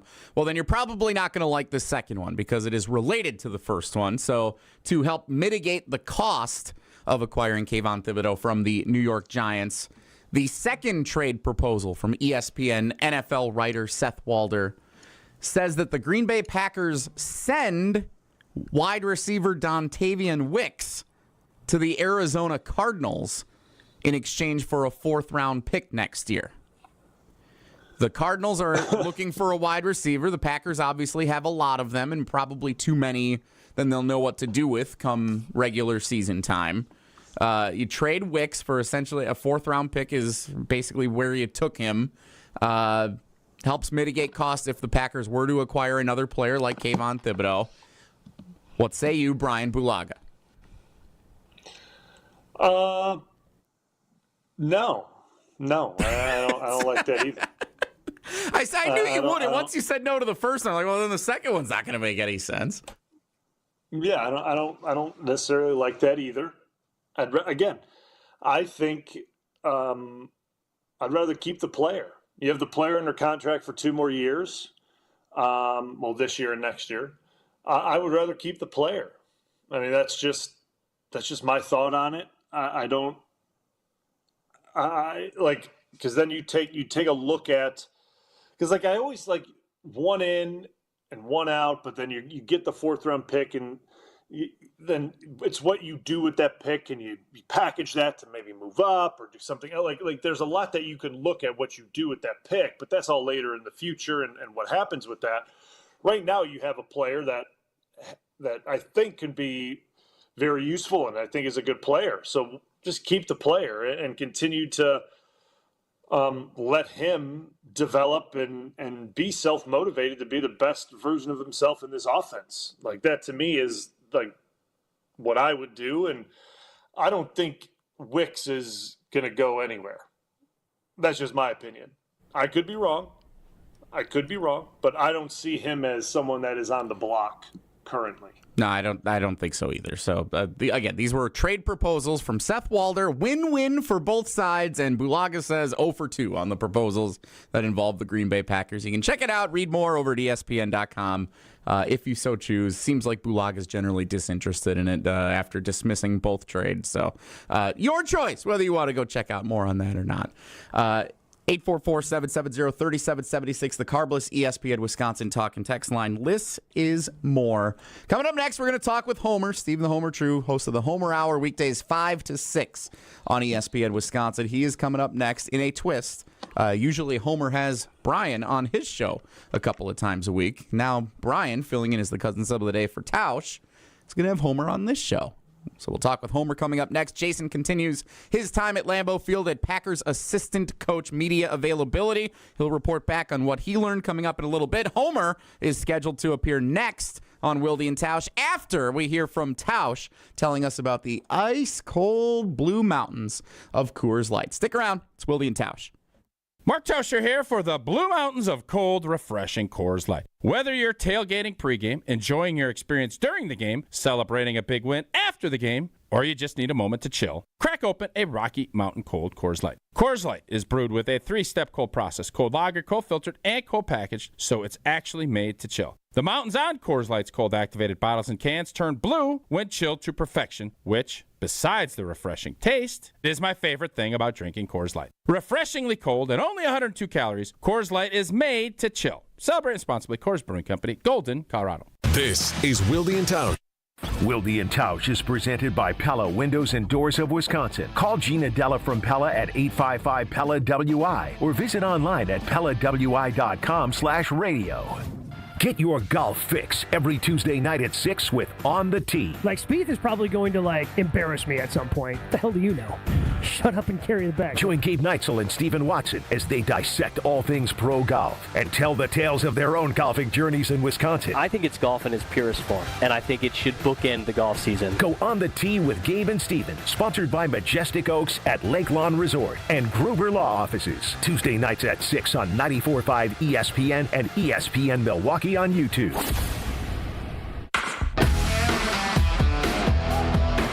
It's always a beautiful experience coming out to the ballpark. Many fans prep in the parking lot amongst our legendary tailgaters. When you're ready for new windows and doors, prep for those at the Pella Experience Center in Brookfield. See, feel, open, close, and compare dozens of window and door options from different Pella lines side by side. And if you order by July 31st, get 0% interest for up to 5 years on Blue Mountain Road, or visit PellaWI.com today. Baseball is back. Bryan Bulaga here to bring you a proud partner of the Milwaukee Brewers. Surfside Iced Tea and Vodka and Surfside Lemonade and Vodka. A delicious and perfect pairing for a day at the ballpark. Stocked at American Family Field all season long. Surfside is only 100 calories per serving, and the best part, 0 bubbles. Ask for it at your local bar or liquor store. Surfside, an official partner of the Milwaukee Brewers. Must be 21 years of age. Please drink responsibly. Your current car, soon to be your old car. A new car? Better start looking. But you've got this. Just like Associated Bank's got you with free credit score and score monitoring on most new consumer checking accounts. Because when you know you need to make a big purchase, knowing your credit score puts you in the driver's seat. You've got this with free credit monitor from Associated Bank. See associatedbank.com/checking or ask a banker for details. Member FDIC. It's Jason Wilde from Wilde and Tausch. Upgrade your industrial supply services with Lakeland Supply, your trusted ISO certified partner for custom packaging, shipping supplies, janitorial, and safety supply solutions. With over 40 years of industry excellence, Lakeland Supply is a proven one-stop source with over 95% of their products made in the U.S. And they treat their customers like family. Personalized service with a national reach. That's what Lakeland Supply does. Visit lakelandsupply.com to discover how they can make your business better. Mark Tauscher here, and these days I am sleeping better than ever. I am so thankful I met with the great team at Advent to help solve my sleeping problems. The Advent team is so great to work with, and their consultations are very informative. The Advent team listened to my struggles, and rather than forcing a surgery, they helped me find the best solution for a better night's sleep. My family and I are so thankful the solutions from Advent worked. To see how they can help you with snoring, sleep apnea, and nasal breathing problems, go to adventknows.com, because Advent knows when you breathe well, you live better. The open road is calling, and the ride begins at Potawatomi Casino Hotel Milwaukee. This July, you could burn rubber on a custom Harley-Davidson in the Fire Up Your Fantasy motorcycle giveaway. Play with your rewards card all July for entries. Thursday drawings for extra cash and reward play. Fire Up Your Fantasy, only at Potawatomi. More info online. Must be 21 and a rewards member to play. Hi, Drew and Jonathan Scott here. American Family Insurance can help protect your dream home for whatever comes next. You can live in your own oasis or your own clubhouse. Whatever you choose, get the right coverage. Save up to 23% by bundling home and auto. Life's better when you're under American Family's roof. Insure carefully, dream fearlessly. Get a quote and find an agent at amfam.com.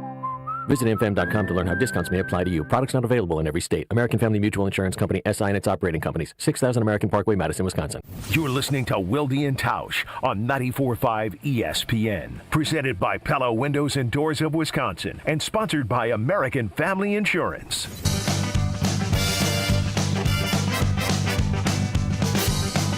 Whatever you do, make sure you do it right. Whatever you do, make sure you do it right. You making love or starting the schoolyard fight. Wilde and Tausch continues. Jesse Nelson, Bryan Bulaga. Bulaga's in as the cousin sub of the day for Tausch as his summer sabbatical continues. I am helping cover for Jason Wilde for the time being as Jason attends the assistant coach media availability going on at Lambeau Field. Rich Bisaccia wrapping up. Adam Stenovich is up next. Then Jeff Hafley to follow, and then Jason will return and share everything that he learns, and hopefully they all get after him in one way or another. In the meantime, you know what that music means. It is time for us to be joined by Homer, host of the Homer Hour, weekdays 5 to 6 on ESPN Wisconsin. Homer, how you doing? Good. Nice to be on the Bryan Bulaga Hour with Homer. I like that's okay. I can handle that. It's a twist, right? Normally, Brian's joining your show in the afternoon, so now Bryan gets to interview you. So, Bryan Bulaga, the floor is yours. What do you want to learn from our friend Homer? I got so much to learn from Homer. It's only. That's a lie. Only I mean, it's not. I mean, only 2 times a week. I can't even absorb all the knowledge. So, like, this extra time for me is just phenomenal. So, this is like a gift. This is a gift for me. I didn't know you would go Tausch on me like this, but good. I'm not. I'm being honest. I'm being honest. Like Okay. I love your takes because it gives it gives us something to talk about tomorrow. Your takes are so accurate, but I enjoy your takes. I try to be accurate because I was going to ask you. I don't know. Did you ever follow anything all these coaches said? Did you ever even listen to it to give us some observation as to whether or not it's of any value to us? Because I always envision the players going, "Oh yeah, that's crap. That's you know, they don't ever tell them the truth, or they do tell them the truth, or maybe it was just never even high enough to give any attention at all. So you don't even know what the coaches are saying because all you care is what they're saying when they talk to you. What's the truth?" Yeah, I mean, the truth of it is that you normally pay attention to at times. I mean, if you're someone that watches all the pressers, I really wasn't. But if there's normally a quotable thing from the head coach, you normally will pay attention to it because there's a chance that he'll probably repeat something similar back to the team at some point, and it's a message that he wants to get across. And whether he does it through, media and he's going to repeat it back to you guys. So I normally pay attention to that. They actually do that? They use the media to tell things that they don't tell you? No, they'll repeat it back to us, but it's kind of a precursor to get ready for what's coming in a team meeting. First. It might be said first to the public or media before you. Wow. Well, especially on like a day off like this. Like they got a day off today.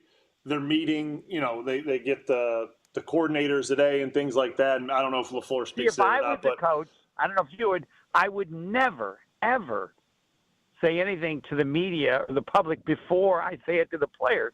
But that's maybe just doesn't understand reality. Right? I would think like if he says it to you and then you hear it at the press conference, that's like, oh, he's really serious about that one. I wouldn't think you would. I don't know. It would be, to me as a coach, make it easy for the players because they know they don't have to listen to any of that stuff because they've already heard anything that I say there. I've already told to them, but I'm clearly wrong. So I don't. Well, like a perfect example would be like today. I'm sure Steno will get asked about the left tackle competition and his take on that. And obviously maybe there's no discussion between, the guys and Steno about how the left tackle competition's going. And, that gets out, right? Like guys will see what Steno is saying about that left tackle competition and how that's going. And guys will see that, right? Like that's just stuff that isn't being talked about between players and coaches, but he's being asked about that in the media and he's speaking on it and guys see that. So it's small things like that guys do pick up, that they do see. And as we kind of saw, obviously LaFleur probably said it beforehand about, he was talking, in the team meeting, and then Jason said, prior to camp starting, like kind of reiterating a message about, expectations for the team and things like that. He kind of echoed it to the guys in the media. There's times that, you'll speak to the media prior to like on a day off prior to the team, and the message gets across one way or another, and then guys will hear that and they'll understand that like coach is trying to get a point across, like a message is sent loud and clear. And I would imagine there'll be a lot of questions today, which I want to ask you about, Homer. A lot of questions today to the offensive coordinator and defensive coordinator about what's being talked about now, about the physicality nature of practice. And I don't even like to say physicality of practice because that's football, right? Football is supposed to be physical. That's the nature of it. But it's crossing the line of physicality of football and protecting teammates, right? Like, and I think that's kind of where we're at in Packers training camp right now, because now the GM's speaking on it, right? The head coach has spoken about it, and now we're probably going to hear the coordinators speak on it because a lot's going to get asked about both coordinators because they obviously speak to their guys daily, right? Like they're in these offense-defensive meetings daily. What do you see, I guess, from offense, defense, and training camps, and you've obviously covered these things a lot, like there's a line that you just can't cross protecting your own teammates, right? You can't be ripping ribs out of receivers and going low on backs. I mean, there's got to be a line, correct? Or am I just the only one on that based on my experience? This is amazing. You're asking me, a former player is asking me, right now, people are thinking, what is wrong with Bulaga? Like, why would he? It would be like Albert Einstein asking Homer. So, what do you think about this? What do you think about this equation? Like, you lived it. I've made my point. I've already made my point. I want to see if you think I'm crazy. Well, I would tell people, first of all, listen to Bryan Bulaga's point. All right. Second of all, coaches don't change. Coaches are what coaches are. LaFleur likes a certain practice. He likes it done a certain way. What's the guy's name? Knobs? What's his name? Nate Hobbs. Yeah, he's nuts. He's got a serious problem. And my problem is, his problem is, I don't know how you can do what he did. Part of being a player is understanding and he's like, oh, that's the way I did it or whatever. His behavior is not acceptable, and maybe that's why he was available, and it's possible. You talked about this before. They're never going to tell you the truth. They're going to cover it up if they have to. Now, maybe they don't have to. But this is not about the team. This is about one guy. And also, the whole thing about Rasheed forces there is no competition at left tackle. LaFleur would not have addressed this the way he did unless that's his guy. So this discussion of left tackle is done and over with, and I don't care what they say. Their actions tell you this. But other than that, we're just discussing one crazy player, and how could he do something so stupid? And he can say it's the way in this, I defer to you. You played with certain people, and maybe they didn't know him, or you get him in, you'd say, look, we don't want any of that knucklehead stuff that you did, or whatever. I don't know that there's any defense for what he did other than that it was just wrong, and that's not reflective of anything else about the team. And then I would emphasize, he's a new guy. So you then now are required as a former player to comment on every crazy comment of Homer and give them any legitimacy or, Homer, that's probably the worst one you've ever come with. Because if you don't, Brian, it's going to affect your reputation, not mine. Diminishing significantly. Yes. I mean, listen, and it is kind of it's an odd issue because even in my time, I don't remember a DB going low on one of our backs. Listen, bang bang plays happen in camp, they happen in games. I understand all that, but I just don't ever remember something like that happening. And why did it never happen, sir? I ask you, why do you think it never happened? All the players were smart enough to know you don't do that. Yeah, right? that was certainly one of them. And you look at the guys that, again, I always go back to the guys that I was fortunate enough to be on teams with when I came in as a rookie, and I got to learn from you were in. I'll just start because we're talking about defensive backs like Nick Collins, Charles Woodson, Tremont Williams, Al Harris. These are the guys that were practicing, right? They were the most professional of professional type dudes. They understood physicality, they understood aggression, they understood all those things. But at the same time, they weren't going low on Greg Jennings. Right. They weren't going to go low on. If I was general manager, depending on if I knew what happened, I'd cut him the next day. He's done. I don't care what draft choice I give him. That guy's not on my team. It would have. I believe this is what I would ask you. It would have been appropriate for a general manager to cut him the next day. Well, that wasn't going to happen after they just paid him X amount of money as a free agent. It wasn't going to happen. But there's a point at which you go too far, and how can you trust a player who's capable of doing that? But you're right. I that would have been controversial, but that you spoke to how rare it is.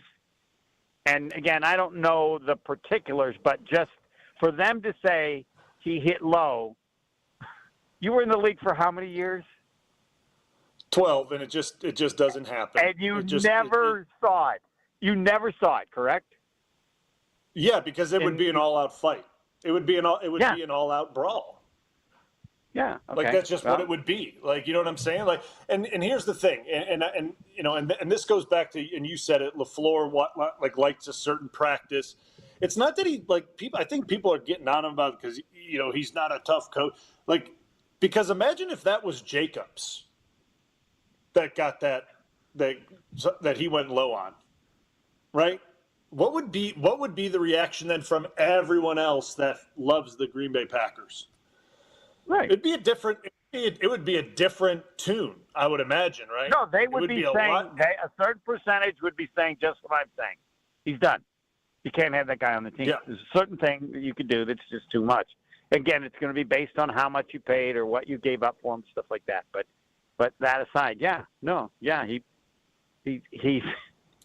now. We don't know. You'd have to ask him.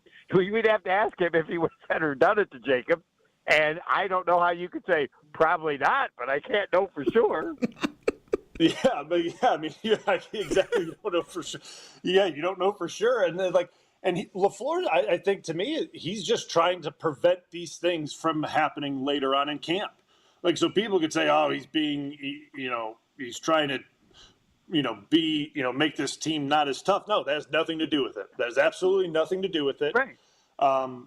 Being tough is a mentality, right? And I think we start to mix signals of showing toughness as like big hits and then like all these things like those are like that should be like standard practice in the NFL. Like you know when it's time to go out there and do that. Like being tough and being that type of football player, that stuff's a mentality, man. Like you either have that switch in your brain.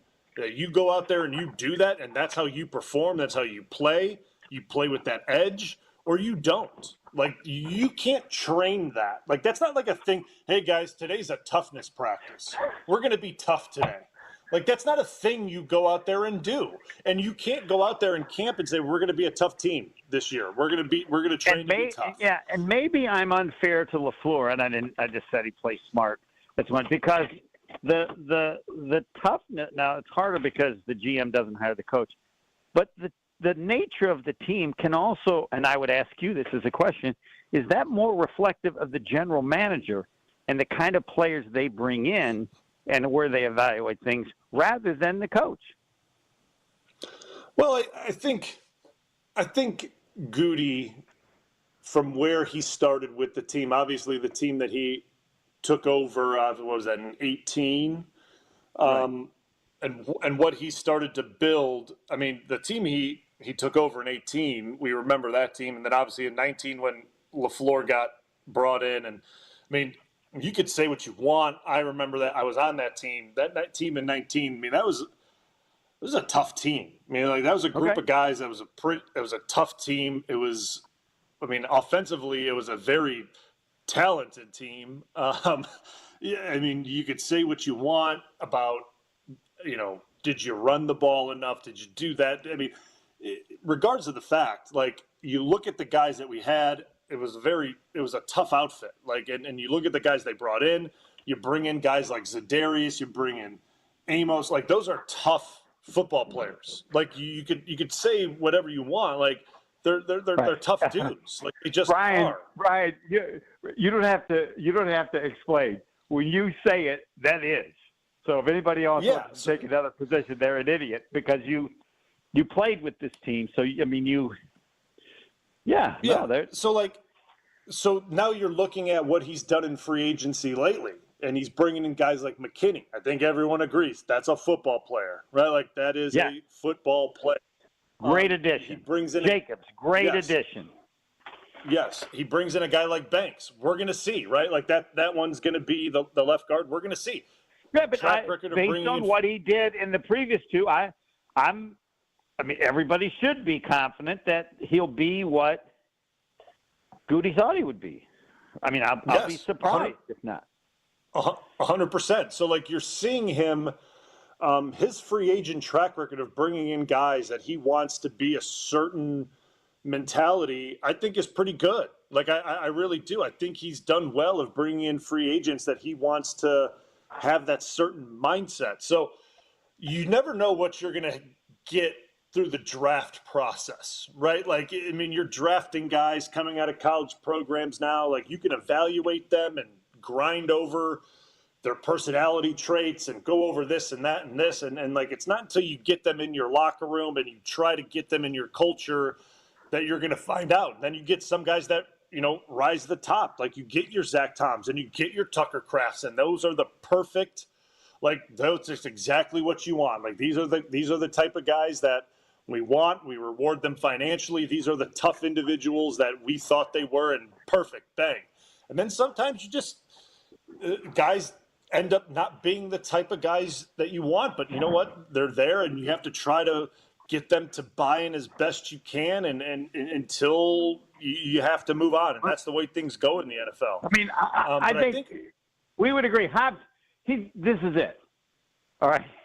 He's not going to get a second incredibly unique situation again.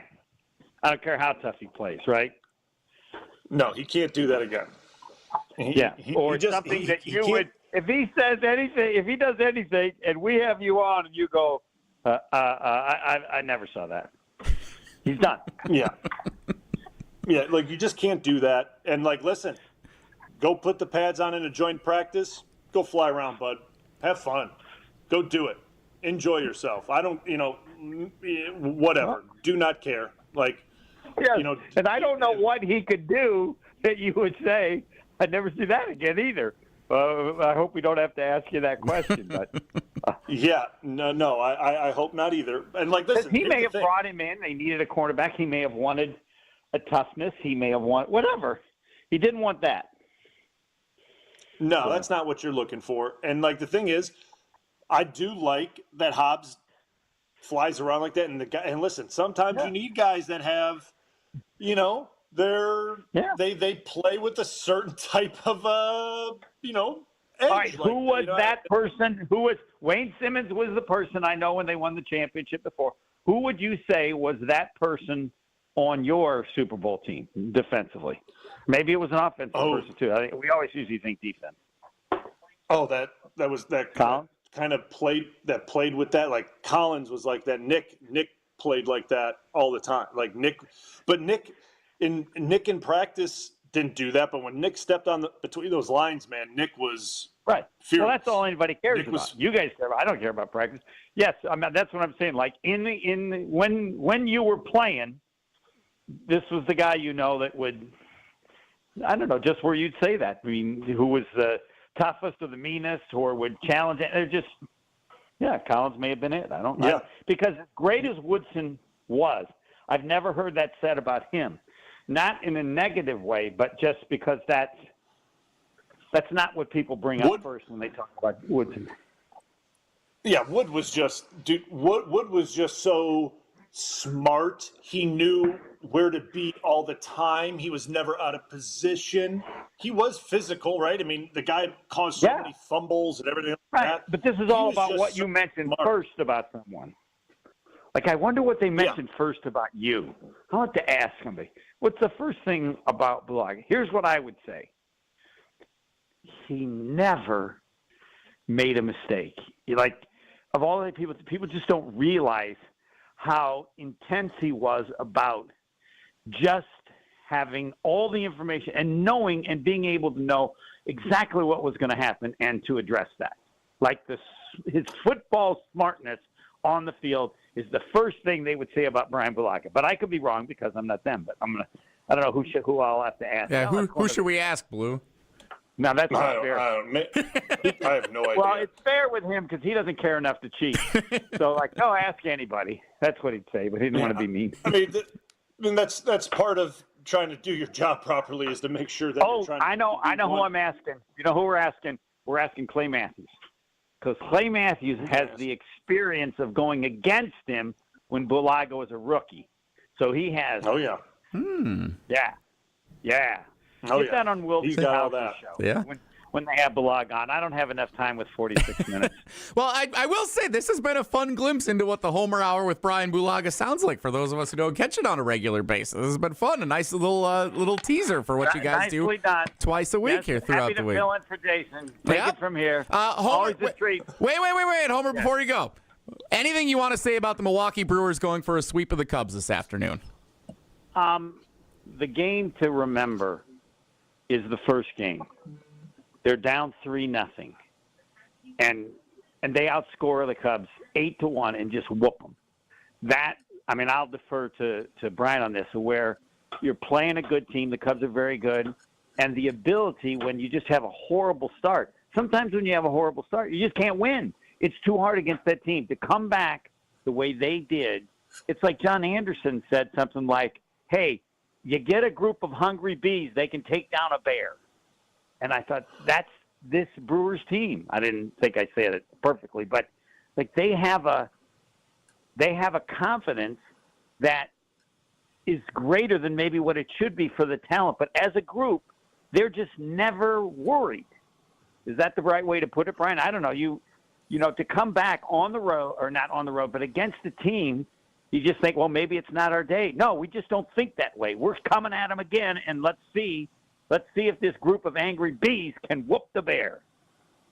What do you think? They have a confidence about them right now that's incredible. Like, and you know what's funny, Homer? I remember when this season first started, you and I were on air, and they were giving up runs for fun, and they were getting blown out. Remember? I remember you said, like, horrible, this could be the worst start of a team. Yep. Yes. And now here we are. And like this team, right, which needs to be known, and I'm glad you brought it up, because people need to realize how amazing that is. It doesn't happen. Like if they go on to achieve something, they'll go back and say, I guarantee you, the first team to ever do that, given what happened the first 4 games or something like that, even with 162. Yep. Yeah. Thanks for that. That's another. We'll add that to the list. There it is. See, this is the hard part.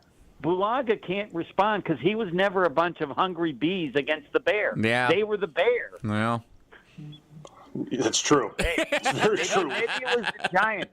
The Giants were too good that year. That's not fair to them. Yeah. They would be offended by being a bunch of hungry bees. But yes, that sadly was when the bear went down. All right, we can't leave on that note. So we have to have the Brewers are it. So would it be nice if they swept? Yes, because, and Brian would I can add to this, I'm sure. There are a lot of games, but when you give yourself a 3-game lead, then you have a little cushion. Cushions are nice because now you're not as likely to be in that situation. Well, I know it's early, but they have to win this one. There's nothing better than having that cushion, and that's what they would have if they can sweep. Because they got, 5 more in Chicago? Yeah, 5 in Chicago starting August 18th. 5 games in 4 days. Those are the last remaining games against the Cubs after today. You don't want to have to go in there in Chicago and say, well, we have to win 4. They're going to likely be in a position of things they would like to happen, but it isn't mandatory. So take it away, Brian. Is any of that good? Was any of that good? Was any of that true? I need approval. No, that's perfect. You want to have his biggest cushion against the guys in your division or conference, whatever they call it now in baseball. I don't know what they call it. But anything, and I'll put it this way: anything to beat the Cubs, I am all for. So anything that is anti-Cub, I am all for. So beat them 10-0 today. Really, stomp out all their hopes and dreams. Anything against the Cubs, I'm all for. That's we can the leave way on. To finish the Bryan Bulaga Hour with Homer. All right, bye. Bye, Homer. Thanks for joining. Homer, weekdays 5 to 6 on ESPN Milwaukee, ESPN Beaver Dam. You can also stream it on the ESPN Wisconsin app. Bryan Bulaga joins Homer twice a week as part of the Homer Hour on ESPN Wisconsin. Jason's wrapping up at assistant coach media availability in Green Bay we'll stall one more segment until he comes back, and then the rest of the show will be him elaborating on what Rich Bisaccia and Jeff Hafley and Adam Stenovich all had to say. So we are going to play Wilde and Tausch trivia coming up next on a Wisconsin Geography Wednesday. 844-770-3776 is the phone number to get in for Wilde and Tausch Trivia. 844-770-3776. The Milwaukee Brewers have won 15 of their last 18 games. Caller 15 at 844-770-3776. Wisconsin Geography Wednesday. Today's trivia category. We will play your chance to win a Vortex swag bag. And then Jason Wilde returns from assistant coach media availability. That is all coming up next on Wilde and Tausch. Wilde and Tausch continues next on 94.5 ESPN, presented by Pella Windows and Doors of Wisconsin, and sponsored by American Family Insurance. Hey, Wisconsin, it's Mark Tauscher, and UW Credit Union and I love all things Wisconsin, especially the Wisconsin State Fair. And now, UW Credit Union's helping you enjoy it for free. Just open a new rewards checking account at any UW Credit Union branch in the Milwaukee area by August 1st, and you'll get a free 4-pack of Wisconsin State Fair tickets. For details, visit a Milwaukee area UW Credit Union branch or go online to uwcu.org/State Fair. Federally insured by NCUA. Terms apply.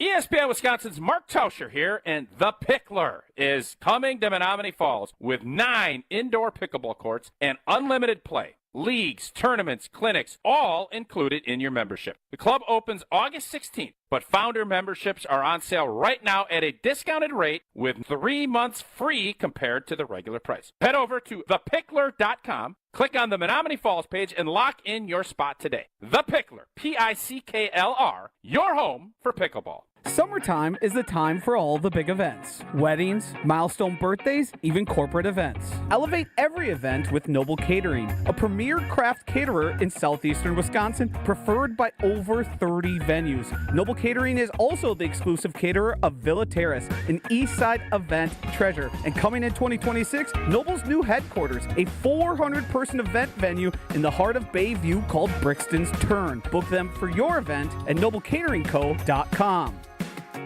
To help those who want to be helped, but may not be able to afford it. That's what PGA Tour winner Grayson Murray had envisioned for a foundation before he sadly took his own life at just 30 years old. His parents channeled their grief into creating the Grayson Murray Foundation, carrying out his vision to help those struggling with mental health and addiction. To donate and learn more, visit GraysonMurrayFoundation.com. Monica, we've got to hand it to you. You and the design team have outdone yourselves. Are you talking about the One collection? Those rings say you are the one. And they say it symbolically. Describe the symbols. Every ring in the One collection should be presented with a special ritual. What would that ritual be? You pick up her left hand and you place a kiss on her ring finger. Rick, you never told me about that part. Then you show her the tiny red diamond, flush mounted inside the ring, that will forever be in contact with her finger. Why is it red? Because that's when the giver says to the one, wherever you go, my heart goes with you. I give you this kiss. I give you my heart. The red diamond is a secret symbol of that sacred moment. The center diamond on the outside of the ring is for the whole world to see. But the tiny red created diamond inside the ring is only for the two of them. The One collection of engagement rings is available exclusively at Kessler's. To find the Kesslers nearest you, visit KesslersDiamonds.com. It's time for the Milwaukee Baseball Report on 94.5 ESPN. Brought to you by National Liquor Mart. Packed with the best beer, liquor, seltzer, and spirits deals in town. Located at 16th and National in Milwaukee. Open 9 a.m. to 9 p.m. daily, where your satisfaction is their plan of action. The Brewers return from their trip out west to face off against the Marlins at American Family Field this past weekend. After dropping the first 2 games in the series, the Brewers stole a win on Sunday with a Blake Perkins walk-off single. Here's what manager Pat Murphy had to say about having Perkins on his squad. You know, I said to him last year one time when he was going through a rough time, I said, Perk, I got news for you, man. I will never send you down. They'll send me down before they send you down. I just love who you are. I love what you bring to the team. He's the ultimate team guy. This week, the Brewers will host the Chicago Cubs coming up in Milwaukee, a series that could have massive implications for the NL Central race. This has been the Milwaukee Baseball Report on 94.5 ESPN. Brought to you by National Liquor Mart. This is Wilde and Tausch on 94.5 ESPN. Sponsored by American Family Insurance. Insure carefully, dream fearlessly. Get a quote and find an agent at amfam.com.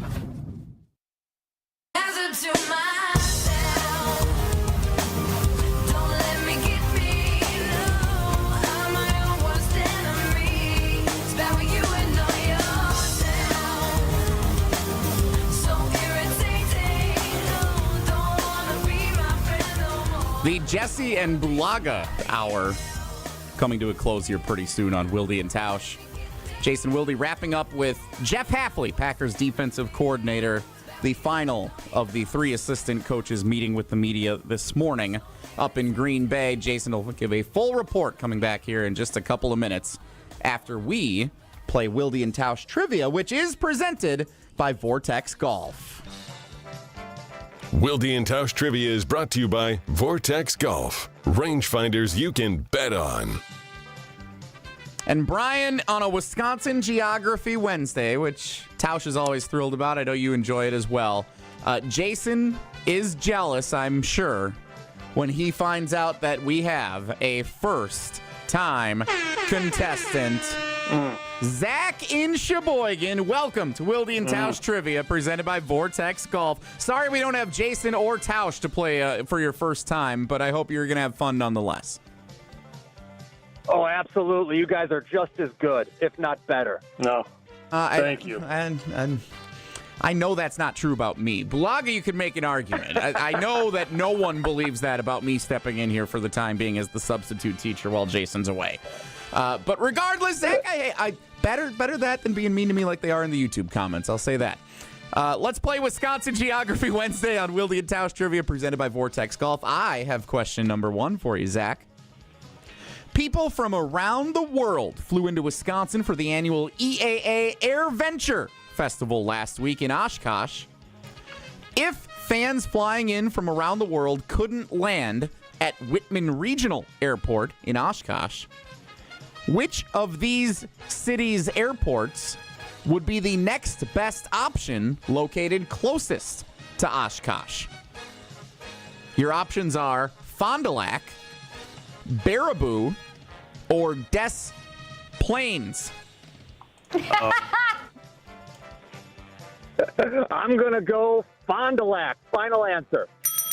And he's on the board. Question number 1, it is correct. Des Plaines, I thought that was pretty good. I do say so myself. It was good. It was good. Appreciated the chuckle. Yeah. Bryan Bulaga, you have question number 2 for Zach and Sheboygan. All right. Latitudinally, which of these Wisconsin counties is located farthest south? Is it Clark County, Jackson County, or Iowa County?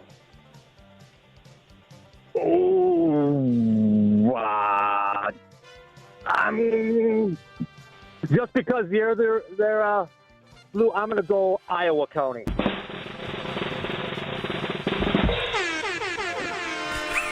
Wow. I wasn't going to have Bryan Bulaga ask a question with Iowa in it and not be the correct answer. Well, way to see through it. Way to see through it, Zach. Did you catch the theme, though? We had Clark County, like Caitlin Clark, Jackson County, like my guy Josh Jackson from Iowa, and then Iowa County itself. How about that? Yeah, beyond the game. Thought that was pretty clever. You're dialed. And pat myself on the back. Chance for a perfect day in your debut. Zach, here is question number 3. Danny Jansen, a backup catcher the Brewers acquired in a trade earlier this week, was born and raised in Wisconsin and played high school baseball at which of these schools in the Fox Valley? Did he play his high school baseball at Kimberly, Appleton West, or Neenah?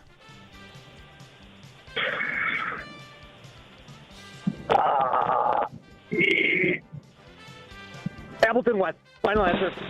Yes. Sometimes it's better to be lucky than good. Yep. And in this case, Zach, you were both. Lucky on the last one, good on the others. I'll take it. That's awesome. Thank you, guys. There you go, Zach. 3 for 3 of all 4 entries and a chance to win the Vortex swag bag, which we will draw for.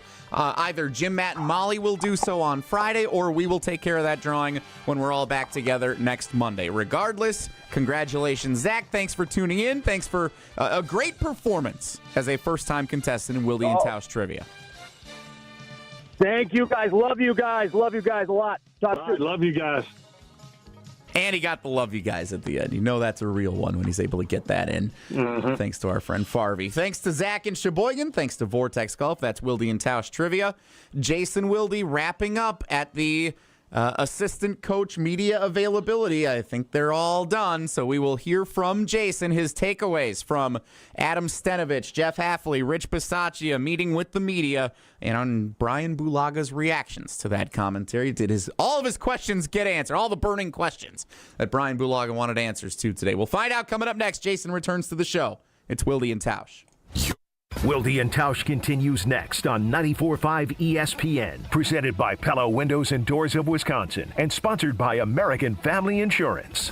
Looking for the best spot to hang out at the Wisconsin State Fair? Head to Left's Miller Lite Sports Bar and Grill on the corner of Grandstand Avenue and 2nd Street. Enjoy the best music lineup at the fair, plus crowd favorites like French onion cheese curds and meatloaf and mashed bomb pops. Join the Taste Great Less Filling contest daily at 3 p.m. to win Brewers tickets, and don't miss the Miller Lite Toast from 5:30 to 7:15. Catch 94.5 ESPN Milwaukee broadcasting live on August 4th and 5th with chances to win swag, prizes, and more. For more details, visit lefts.com, and we'll see you at Left's Miller Lite Sports Bar and Grill.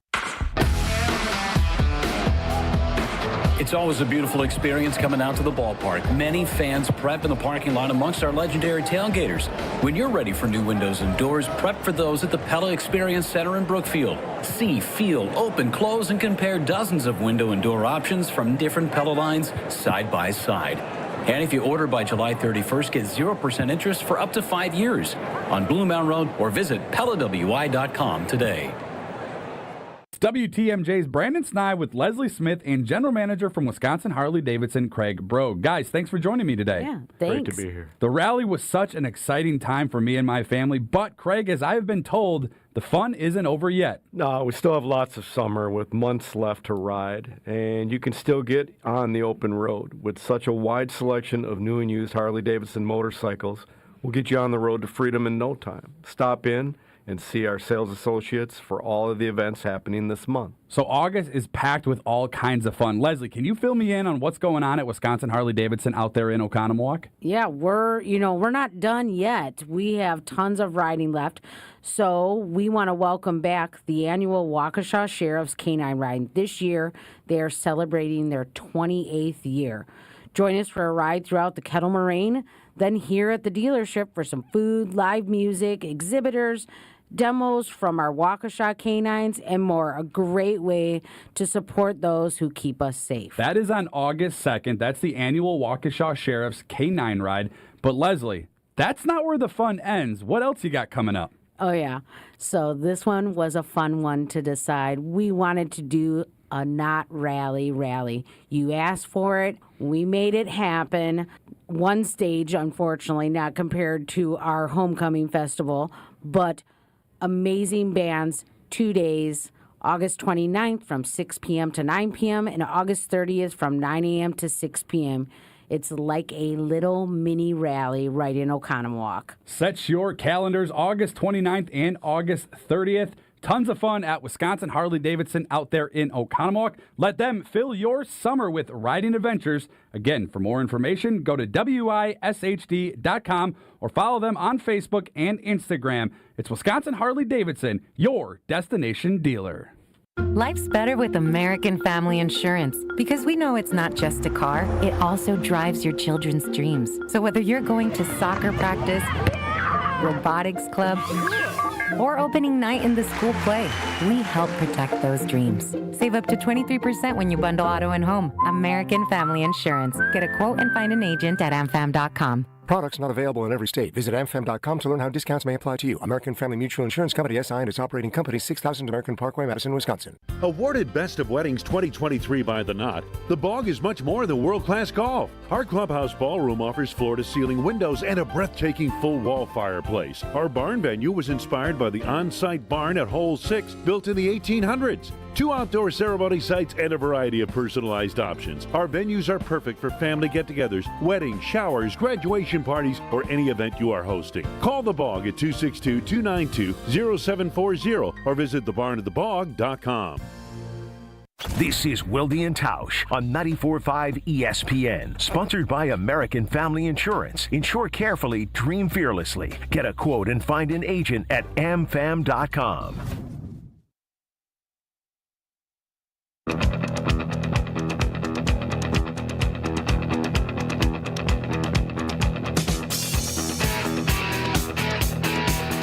I'm told there's still another segment left in the 10 o'clock hour.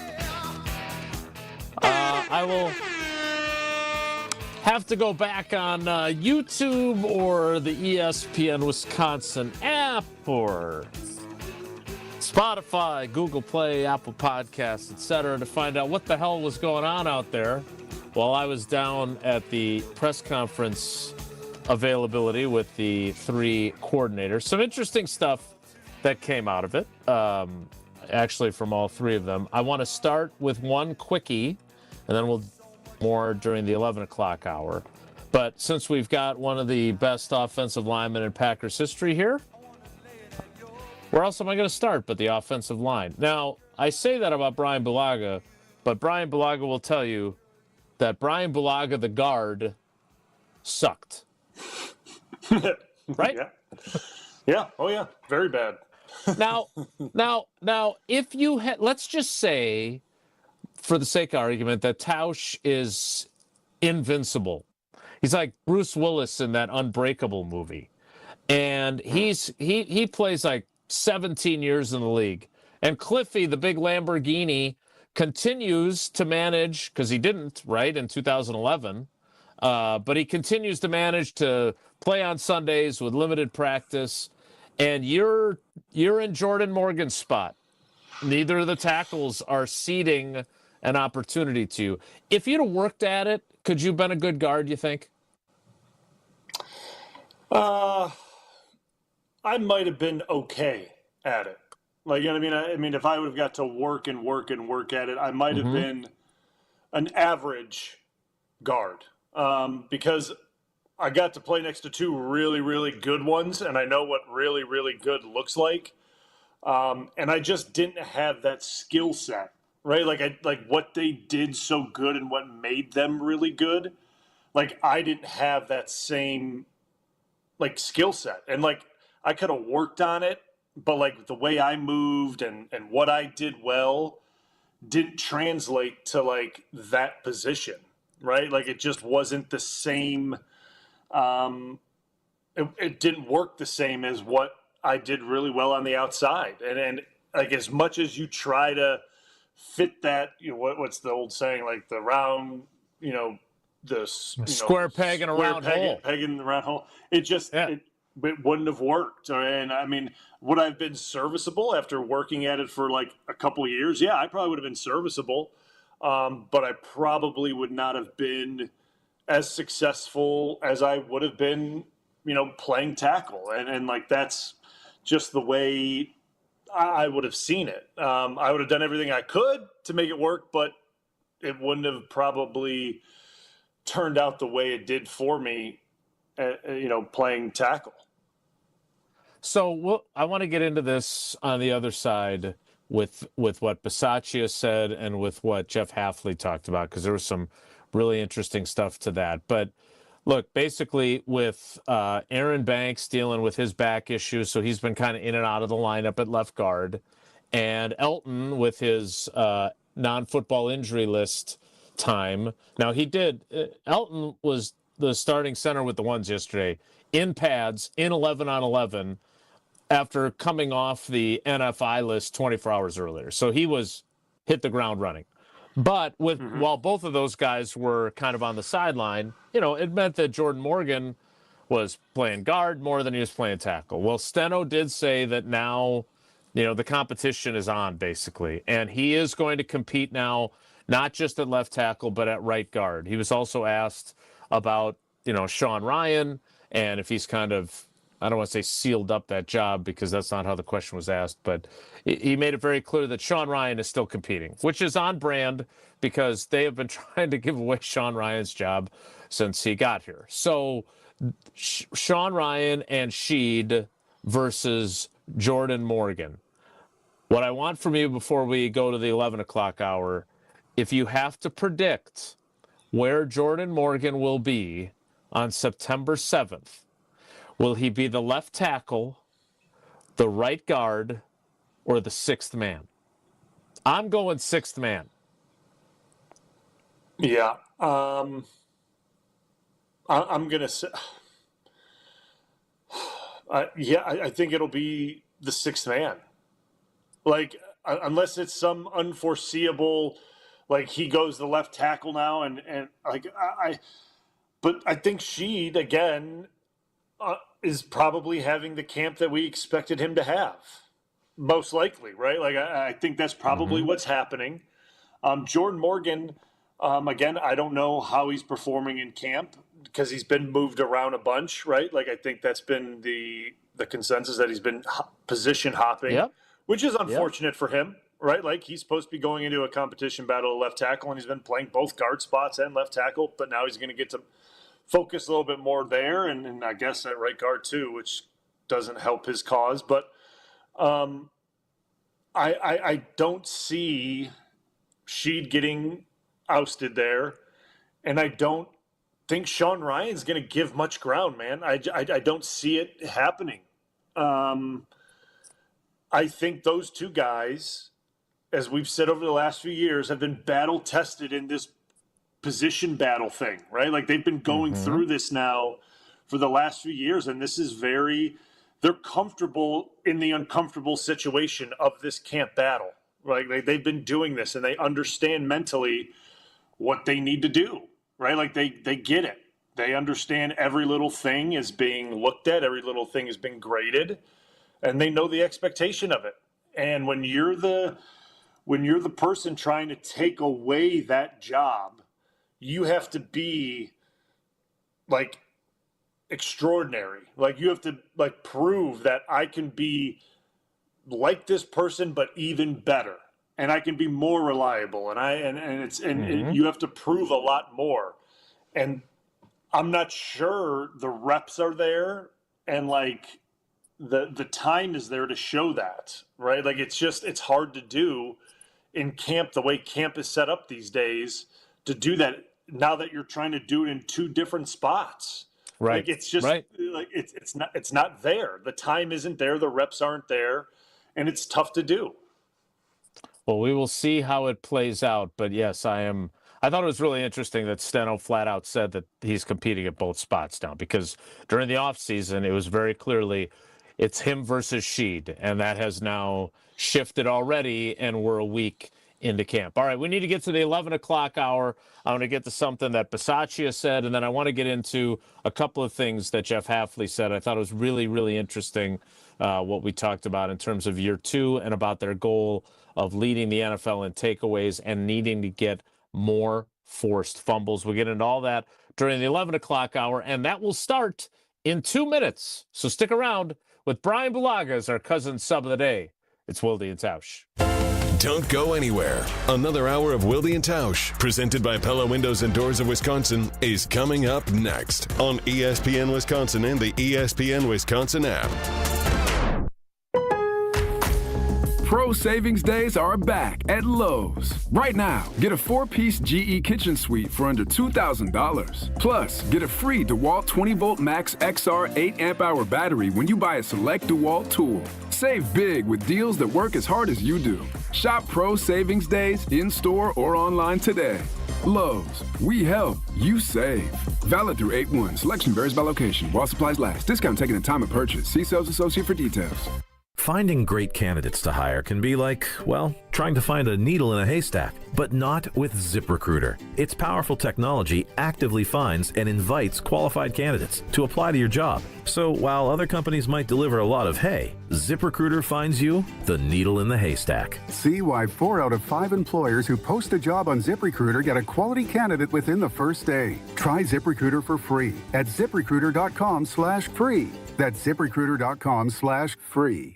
Being present and in the moment for family activities was impossible because Will Burt was so focused on the constant pain in his leg. My wife likes to take walks. I always kind of dreaded going on walks because they hurt. The boys both play baseball. I coach their teams. I was going to do them and be in pain and be uncomfortable and kind of sacrifice my own health. An old Achilles injury left Will coping with agonizing pain until he discovered the natural biologic treatments at QC Kinetics. No surgery or steroids. The procedure took place in the office, and Will walked right out. I feel great. There's no pain. There's no tenderness. Patients like Will are feeling amazing and living their best lives. Ironically, just got off the golf course today, so I think that's a good telltale sign that the Achilles is feeling better. Don't be in pain another day. Call QC Kinetics for your free consultation. Call QC Kinetics, 414-285-3474. That's 414-285-3474. 414-285-3474.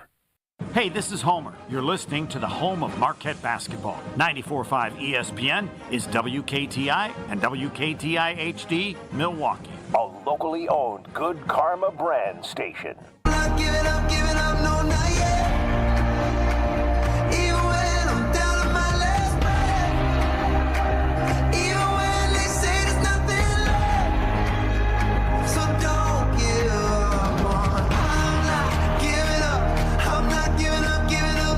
The 11 o'clock hour of Wilde and Tausch with Bryan Bulaga, our cousin sub of the day. Cousin subs, we believe in better. As the Tausch summer sabbatical rolls on, he'll be back next week. We've got a deep bench. We're really lucky.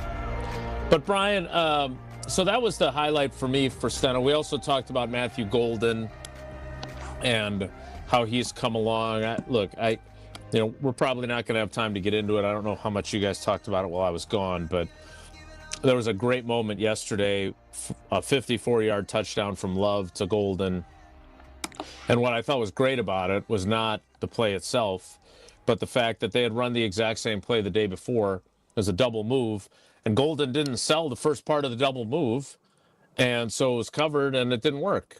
And to me anyway, the most important thing with young players is when they do something wrong, which they're inevitably going to do, even if you're a first-round pick, that they do something differently to fix it on day two, and we saw the results. And so I did want to touch on that before we got to the two coordinators that we haven't talked about yet, because to me, that's a great sign.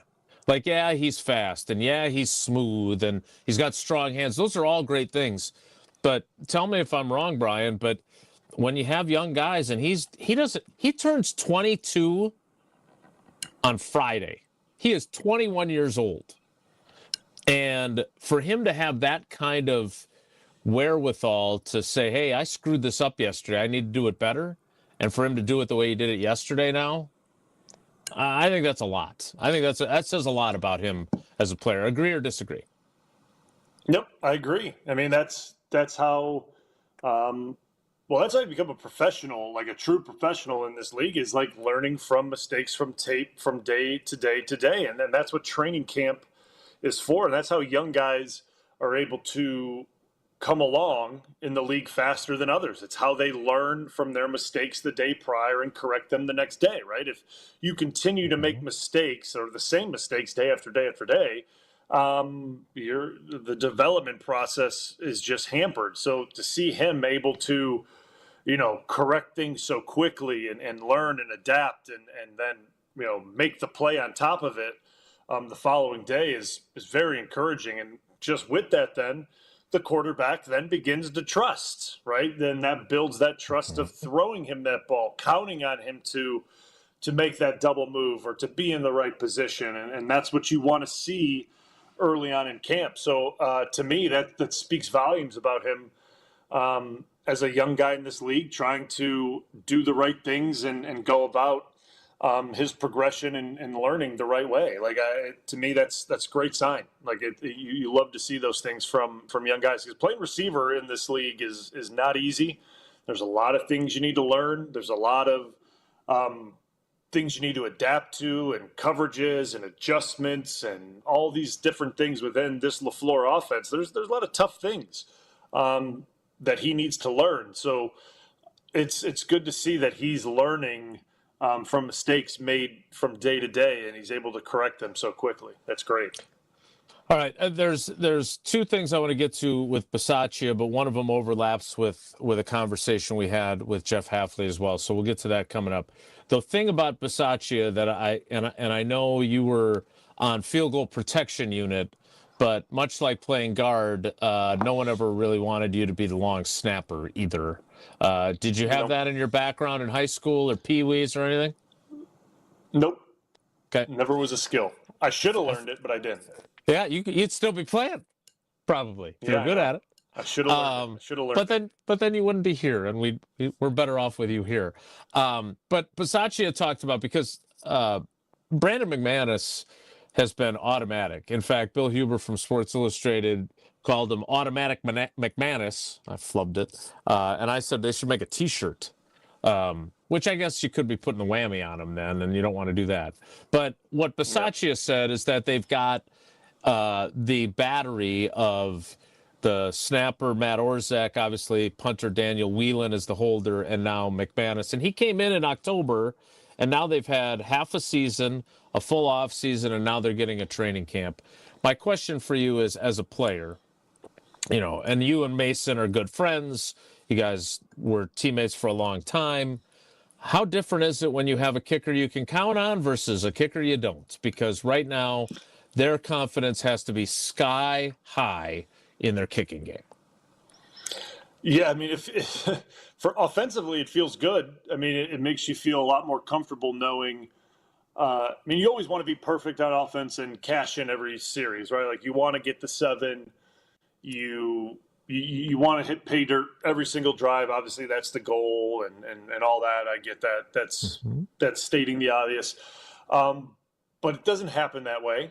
And the objective is always to put points up no matter what every single drive. And to have a guy that you can count on from not just, short range, obviously that should be the obvious, but for a guy that you can count on from that 50-yard range that can, bang in field goals and you feel really good about all the time. I mean, it makes offensive guys feel good that, hey, we could put in a lot of work. Say we get pinned back deep and we put together a drive and we're able to get him into a position within, 45 to 55 yards. He's going to cash in for us. And all that work that we put in to get us into that scoring zone for him gets paid off, right? And that's a good feeling. And then you even add on to that when you're in a 2-minute or end of game situation and we only need to get to this point. We don't need to grind over getting inside the 30-yard line to feel okay about kicking a field goal. We only need to get to this point, and anything more we get for him is a bonus, right? Like, it's just even more of a confidence builder. That makes you feel good as an offense. It opens up a lot of things for you offensively too, knowing that your kicker can cover up for you. Like, you can be a little more, I don't want to say conservative, but you don't have to take as many risks in certain situations that you normally would have to if you're like, hey man, we don't trust our kicker from 52 yards. We have to get within 45 for this guy for us to feel comfortable. We got to take a shot. And we all know what happens in certain situations at end of games when you got to take a shot. Sacks happen, fumble or picks happen, bad things happen. So like when you have confidence in your kicker, it makes the offense feel like, hey, like all we got to do is get in this position and this guy's going to make it happen for us. And that's a good feeling to have, not just offensively, but defensively. They feel like if we get a stop, all we need to do is get our offense back out there and McManus is going to bang this thing in from no matter what. Like it's a good feeling for the team overall, having confidence in that guy at the end of the game. All right, I want to get into Bo Melton next, and then I want to get into what Jeff Hafley talked about year 2 in their defense and evolving, and also their commitment to forcing more fumbles. It sounds like they have their own version of the peanut punch of old Peanut Tillman that they are working on to improve in that area. So we'll get to that coming up. Want to remind you, and look, we're so thrilled to have great cousin subs of the day to fill in for Tausch, and we've got great partners as well. And one of them, of course, is Gruber Law Offices. One call, that's all. 414-276-6666, 414-276-6666. So go to the website, Gruber-law.com. Find out more about the firm, David's history, everything they do in our communities. Again, I had to find out what we needed to do when Paula and Maddie were rear-ended in Madison a couple weeks ago. And I talked to one of their great lawyers there, Nick, and he helped us through the process to know, okay, here's what you got to do next. And is this something that we want to pursue legally? Yes, no, maybe? All those questions will be answered with that call. 414-276-6666. Gruber Law Office's one call. That's all. More with Bryan Bulaga next. It's Wilde and Tausch. Wilde and Tausch is presented by Pella Windows and Doors of Wisconsin. Call Gina Della from Pella at 855-PELLA-WI or visit online at PellaWI.com/radio. All day, every day. The Carbless talk and text line is open for you. First off, there is not one team that's on the fringe that scares me. 800-990-3776. The Carbless talk and text line. This is more. Do you worry about how much someone drinks? Do you feel neglected or unloved? If you answered yes to any of these questions, you are not alone. Al-Anon and Alateen can help. Call 1-866-200-0223 or visit alanon.org/help. It's always a beautiful experience coming out to the ballpark. Many fans prep in the parking lot amongst our legendary tailgaters. When you're ready for new windows and doors, prep for those at the Pella Experience Center in Brookfield. See, feel, open, close, and compare dozens of window and door options from different Pella lines side by side. And if you order by July 31st, get 0% interest for up to 5 years on Blue Mountain Road or visit PellaWI.com today. The Bog in Saukville is Ozaki County's best golf experience. 18 championship holes designed by legendary golfer Arnold Palmer cater to golfers of all skill levels. Settled amongst over 250 acres of beautiful private land, the Bog offers a truly unforgettable golf experience. Play the finest greens of Wisconsin, and after your round, have a signature cocktail while enjoying our Friday fish fry from the clubhouse overlooking the 18th green. It's time to golf, Wisconsin. It's time to enjoy the Bog. Hi, Mitzi. What's the news from Kessler's in Brookfield? Everything's smooth like butter. We're all just marching to the beat of the big bass drum. That sounds like fun. Your email said you wanted to talk about 32 things. What are they? The 32 things are rare and special engagement rings. Tell me more. Each one of these amazing rings is just waiting for someone to choose the center stone. What about the side stones? All the side stones are Kessler 81s. 81 windows exploding with light instead of just 57 windows that are modestly glowing like most other diamonds. We have 16 rings in 18 karat gold and 16 rings in platinum. All they need is a center diamond? Yeah, and our prices on natural center diamonds and created center diamonds are incredibly low right now. Each store has a beautiful assortment of these rings? Yes, and they're priced from just $900 up to $3,900. Good job. Keep marching to the beat of that big bass drum, Mitzi. I'm excited. For the location of the Kesslers nearest you, visit KesslersDiamonds.com. Hey, it's Brad Nortman from KBN, and I've got big news from my friends at Bank 5-9. The Wisconsin State Fair starts on Thursday, and make sure that you stop by the Bank 5-9 main stage to see the best music and comedy acts of this year. Bringing this great entertainment to fairgoers is just another way that Bank 5-9 serves their mission to make lives better. Opening night is this Thursday, and make sure you stop by to see Midland with Southall take the stage at the Bank 5-9 main stage. Learn more about Bank 5-9 at bank59.com. Member FDIC. Hi, this is John Neal, CPA, founder of Right Choice Tax Resolution and best-selling author on how to have less stress with the IRS. We have talked with a number of new clients who told us the same story. They had a tax situation and went with one of those national firms with the TV and radio ads. They guarantee they can settle your tax owed for pennies on the dollar. They take a $10,000 fee up front, and then you never hear from them again. We are a local firm and just want to help you resolve your situation so you can get on with your life. Don't let your bank account get wiped out, your paycheck or Social Security check get garnished, or a lien put on your house so you can't sell it or get refinanced. The state can even put a hold on your occupational license. Make the right choice and call 844-222-1192 or visit rightchoicetax.us today. Schedule a free meeting so we can talk and come up with a solution to solve your situation now. It will not go away if you bury your head in the sand. The first meeting is free. Call now, 844-222-1192, or visit rightchoicetax.us. This is Wilde and Tausch on 94.5 ESPN, sponsored by American Family Insurance. Insure carefully, dream fearlessly. Get a quote and find an agent at amfam.com.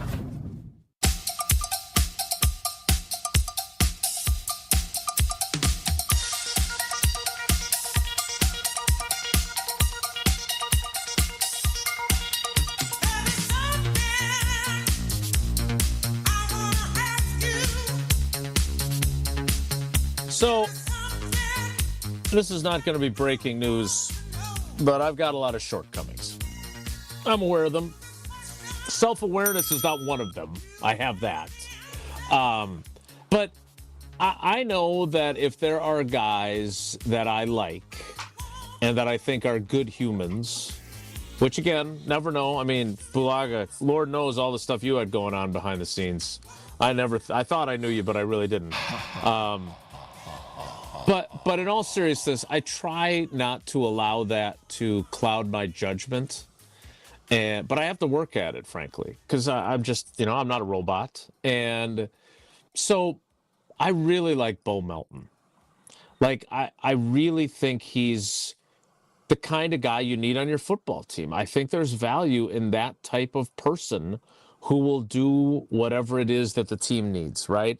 I also live in the real world where, and I said this to Bisaccia when we were talking to him today, usually when a guy moves positions, it's an intermediate move between being on the team and no longer being on the team, right? It's like it's the way station on your way to unemployment.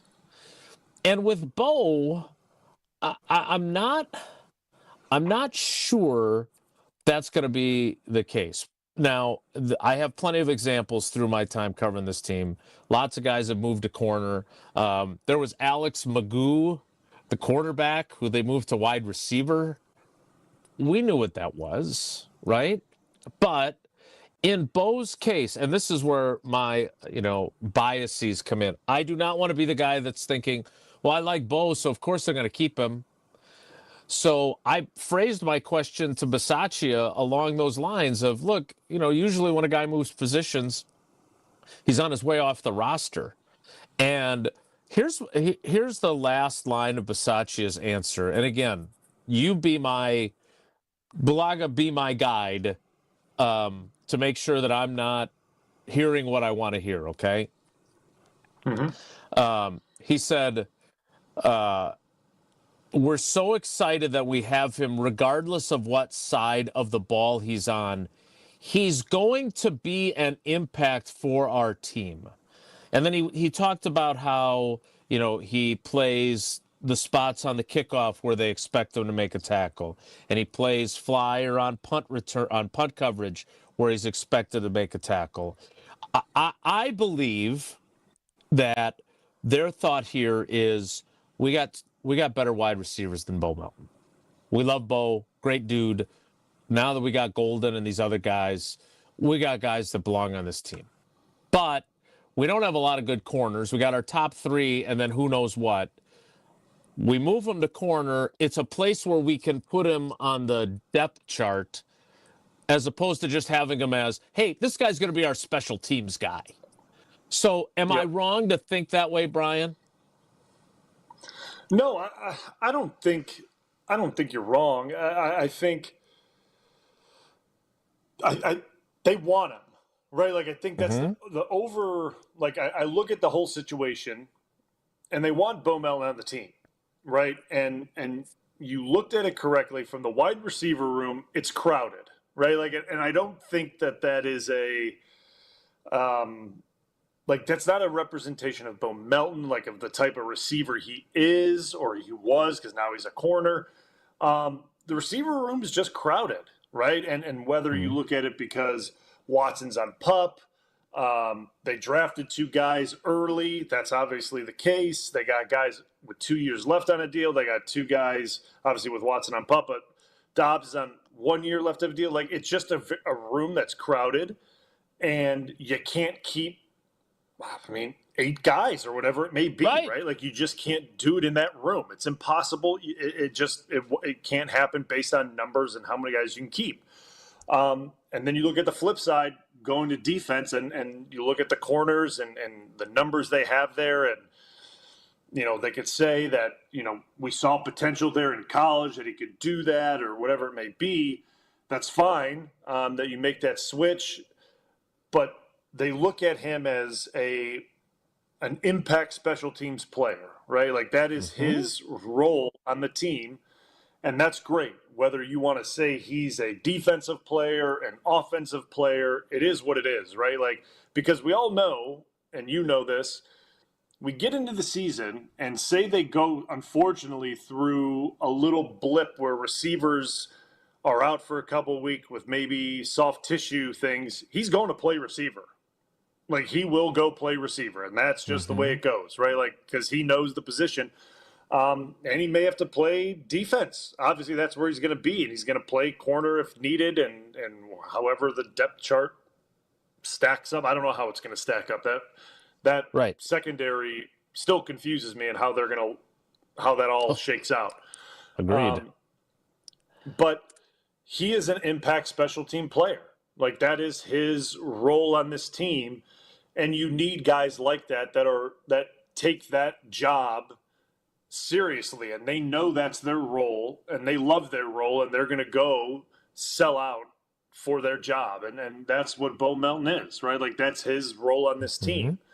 Whether he wears a receiver number, a corner number, or he has a green jersey on during practice or a white jersey, it's just where he is contributing during practice, and if he gets during a game, if there's, what situation he's in, right? If he's got to go play corner, he's got to go play some corner.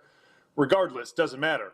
His role is going to be on special teams, and that's where he's going to be a key contributor, and I don't see him not being on the team. I think he will be on the team, and like, those comments from Bisaccia speak volumes. Like, to me, when a coordinator says that, to see him then turn around on the last week of cuts and not be there, I would be absolutely shocked.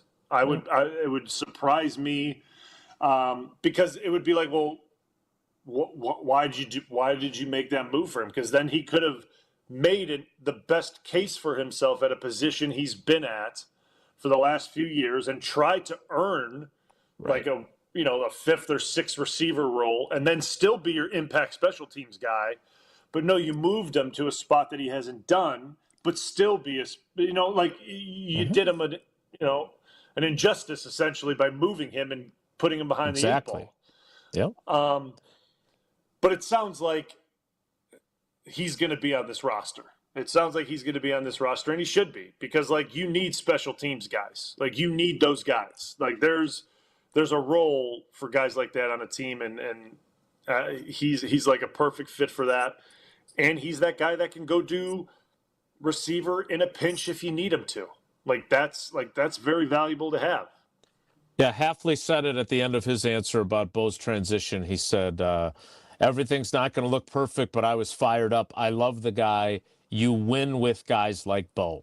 All right? So when your defensive coordinator is saying that and your special teams coordinator is saying that. But again, let's be honest. Goody said that Devontae Adams was a Hall of Fame player and they were going to keep him, and they didn't. He said that Aaron Jones was absolutely going to be on the team. So it's still, you can't go on everything that is said. You just don't know. So speaking of things that were said, I want to get to what Jeff Hafley had to say, because I'm intrigued by what this defense is going to be. We're going to squeeze in, Jesse, a quick Whoa Nelly at the end of the show, which means it'll be about a minute or 30 seconds. Yeah, I'm not getting my hopes up. But I'm gonna try. But I need to tell you about Behind the Bucks as well. And that is, we've had this podcast going on now for a while, and there's some really great content in the Behind the Bucks podcast presented by Gallagher, your trusted insurance broker and HR and benefits consultant. Behind the Bucks brings you exclusive access and untold stories about the greatest stars and moments in Bucks history. Go behind the scenes of Giannis's Emmy-nominated documentary. Hear the true origins of Bucks and Six and more.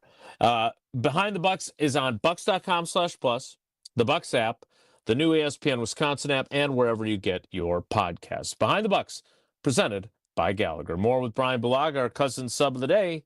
It's Wilde and Tausch. This is Wilde and Tausch on 94.5 ESPN, presented by Pella Windows and Doors of Wisconsin, and sponsored by American Family Insurance.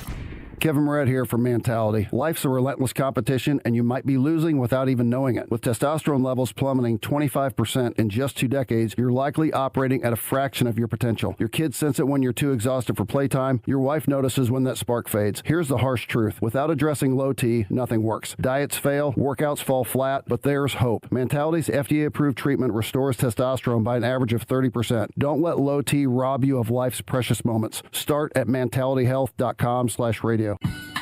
1, 2, 3 into the 4. Avondale Roofing is knocking on your door. Leaking roof? Man, that's a shame. Call the real pros. We running this game. We patch it, thatch it, no need to stress. Our crew shows up and cleans up the mess. No drips, no drafts, no drama at all. Just tight new shingles, then a leak-proof hall. Hey.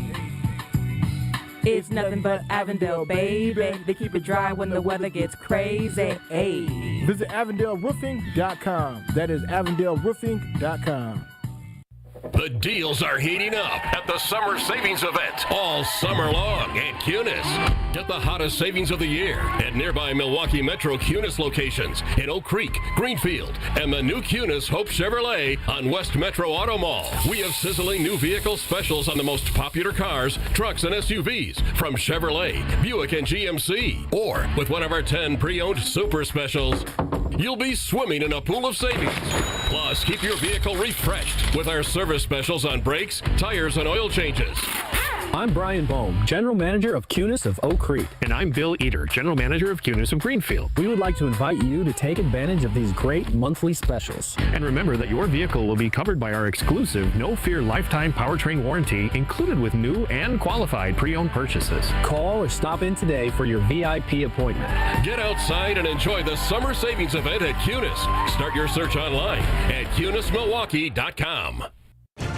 From the biggest stars to the greatest moments, Behind the Bucks is Bucks history like you've never heard it before. It's all on Behind the Bucks on the Bucks Plus audio network. Behind the Bucks is presented by Gallagher, your trusted insurance broker and HR and benefits consultant. Available now on bucks.com/plus, the Bucks app, the new ESPN Wisconsin app, and wherever you get podcasts. The open road is calling, and the ride begins at Potawatomi Casino Hotel Milwaukee. This July, you could burn rubber on a custom Harley-Davidson in the Fire Up Your Fantasy motorcycle giveaway. Play with your rewards card all July for entries. Thursday drawings for extra cash and reward play. Fire Up Your Fantasy, only at Potawatomi. More info online. Must be 21 and a rewards member to play. To help those who want to be helped, but may not be able to afford it. That's what PGA Tour winner Grayson Murray had envisioned for a foundation before he sadly took his own life at just 30 years old.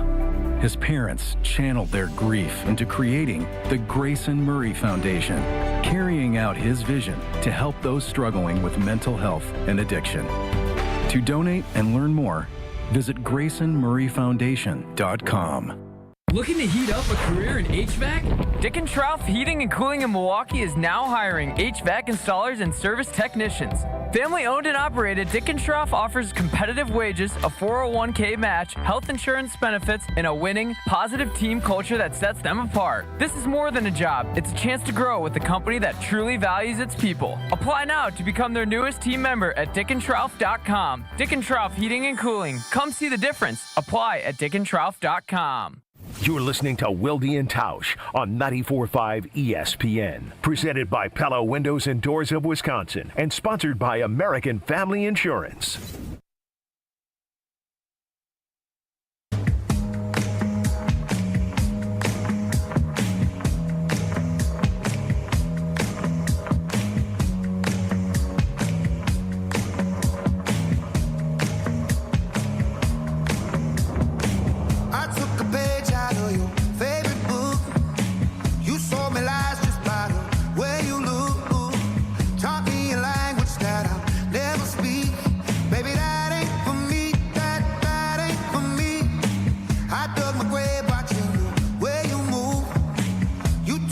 was reminded by Jesse that Jesse had about 45 minutes of airtime while I was down at the press conferences. So forget Wonelli. We're Wonelli-ing Wonelli. So, Brian, there's two things from Hafley I want to get to before we run out of time. One is their need to force more fumbles. He was very adamant about that, okay? And again, you can talk about it all you want, but the bottom line is, do you do it, right? So coaches love to say you get what you emphasize. Last year, the Packers finished 4th in the league in takeaways. Pittsburgh and Minnesota tied for the league lead with 33. Buffalo had 32, and the Packers had 31. They're shooting for 43. And Hafley's point is, because that would be the league record, apparently. I have not looked that up myself yet. But Hafley's point is we didn't force enough fumbles. They had 14 fumbles they forced. They had 17 interceptions. You played on some teams, I think back to especially the ones the year before you got here in 2009, and then obviously your rookie year in 10. When you've got Nick Collins, you've got Charles Woodson back there, you've got Clay Matthews screaming around the edge. You got people, strip sack fumbles all the time. Cullen Jenkins was great at that. Just this is self-evident, but no wonder everyone wants more takeaways. Hey, we need to take the ball away more. Show me a defensive coordinator who doesn't say that. And you're showing me a guy who's probably getting fired, because that's what you need to talk about. The game's all about the ball. They have instituted this thing with Wendell Davis, who has been named the Ball King, and he has a presentation every day about where they go through film and show mistakes and guys that passed up opportunities to force fumbles, guys that got fumbles. So they're making it an emphasis. My question for you, going back to that, you get what you emphasize. Does that, from your playing career, more often than not, when you emphasize something to this degree, do you get what you're looking for? Yeah, there's guys are thinking about it more, right? Like they're more aware of it as they're, approaching to make a tackle, or they're gang tackling and one guy's securing and one guy's punching, like they're more aware of what they're doing, or a guy's going to make a sack and they're, going for a strip sack and things like that. Like, yes, they are more in tune to, punching the ball out or forcing turnovers. But a part of that too is like the other team is trying to keep it, right? Like there is a part of this whole thing that, like, yes, you want to force turnovers, you want to punch the ball out, you want to but there's a little bit of luck involved with it as well, right? Like, I mean, it's easier said than done, right? Like, I mean, the interceptions and plays like that, like, there's a lot of those things where you see a lot more of those things happening because guys are in good position and they jump routes and they do those things really well, right? Like it's not really so much luck involved in that. Where the fumble thing, there's a little more luck involved in that, right? Like you're counting on the ball carrier to be carrying it a touch loose, or the quarterback to be just in the right position where the DN comes screaming around the edge and he tips that ball out and things like that. So you can put a lot of emphasis on it, and guys can be very aware of it, and it could lead to a few more of those, right? Like a few more fumbles and balls on the ground, and it could help boost that statistic a little bit. But like, to say that it's going to pay off in a way that is dramatic, that it puts you over the NFL record of takeaways is, I mean, you got to set goals. I love goals. Lofty goals are great, which I can appreciate. But the fumble one is, I mean, it's a lucky thing at times, right? Like, because obviously on the flip side of that, I'm sure offensively they are talking about ball security would be my guess. They are. And yeah, so like you got to look at it from both sides of the coin, right? Like one's talking about security, one's talking about punching it out, and 31 other teams are talking about the exact same thing. So like, I love the emphasis on it because it's all about the ball. It's taking it away and it's keeping it.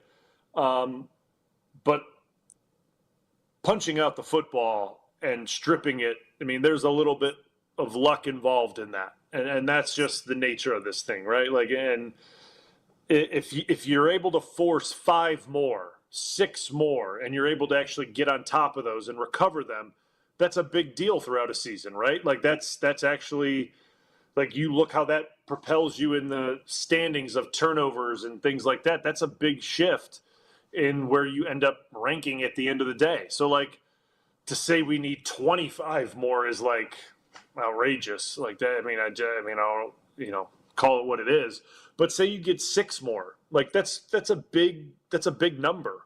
And I hope they get it, because like if you put that much emphasis on something, you want to see the results pay off. But the one thing you don't want to see, right, is like guys going for tackles and the first thing they go for is trying to punch out a rock and they're not actually securing a tackle. And a receiver is able to slip away from something and he ends up getting an extra 15 yards because someone's trying to punch a ball out and not secure a tackle first. So like there's an up and down to that, give and take. But Hafley seems like he knows what he's talking about when it comes to, teaching the fundamentals of this thing on that side of the ball. They're a pretty secure tackling team, at least from what I saw last year. So I hope it pays off. All right. The other thing that Hafley talked about that I just wanted to get to quickly is how strange last year was and how it affects this year. And what I mean by that is he came with, he got the job. He had this vision for what the defense was going to look like, right? And then given the personnel that he had, given the shortcomings that his 4-man pass rush had, quite frankly, given the fact that he had Jair early but then didn't have him for most of the rest of the season, the fact that Edger and Cooper kind of came out of nowhere for them, right? They evolved throughout the season, and now it's almost, he said, it's almost like there's a new coordinator for year 2, even though there isn't. They've got the foundation. But isn't this, and Chris was just saying in the ESPN Madison YouTube comments, if they lead the league in takeaways, you can say goodbye to Jeff Hafley because he's going to get a head coaching job somewhere. And so if that's true, but isn't this, I just think this is what good coaches are, right? They're the guys that figure out a way to be good, and it doesn't necessarily come the way they planned it, right? Like, hey, here's what we do. This is what we're doing. Sure, if that works, great. But I got news for you. Everybody else is getting paid around the league too, and they're going to figure out what you're doing, and then you got to figure out what you're going to do to beat them. Isn't that, in your mind as a former player, is that the mark of a really good coordinator, is that that's what they're capable of?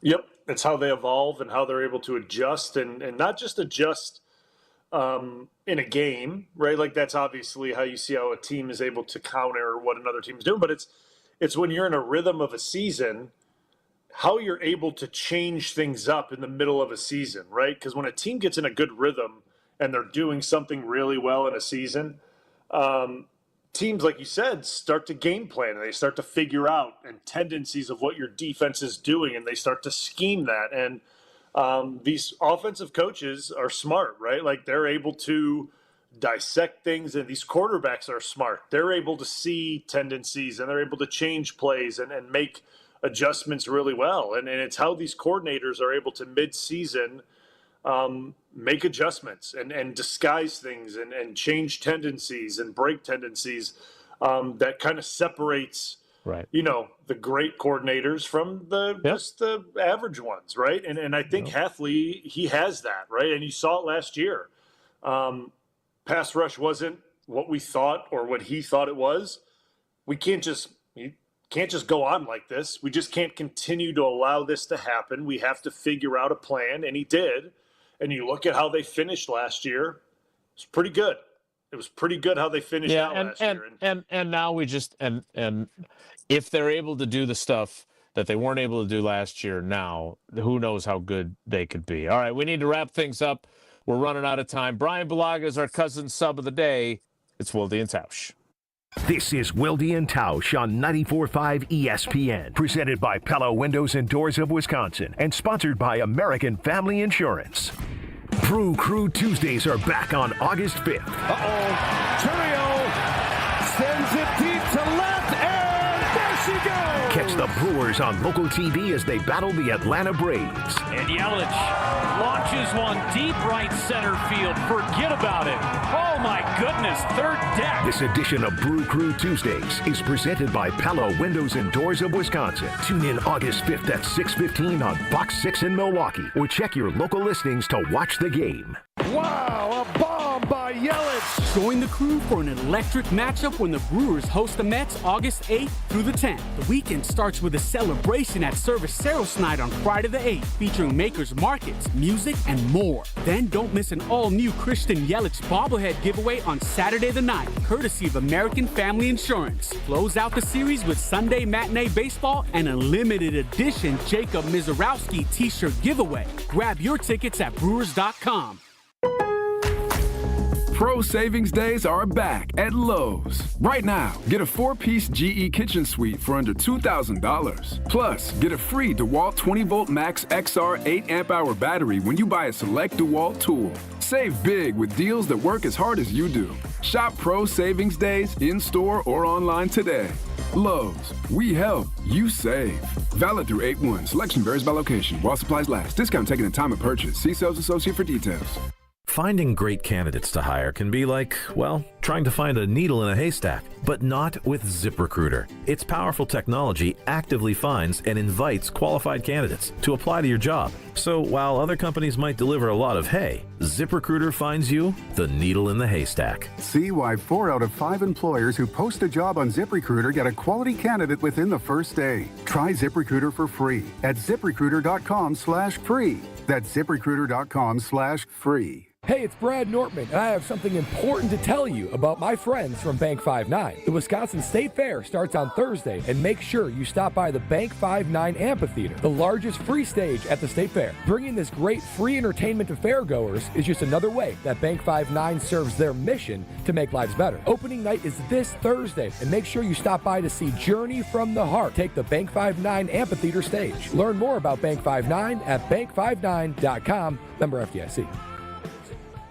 Forget average. At Exterior Pros, they bring the heat. They're not here to meet standards, they're here to smash them. From the first swing of the hammer to the final reveal, they're leveling up your home with every window, every shingle, and every single detail. This isn't just a remodel, it's a glow up for your house. Built tough, built beautiful, built to turn heads. Want in? Let's go. Lock in your project now and save $3,000. Exterior Pros, where bold meets built. Trust the pros and visit extpros.com or call 262-800-4274.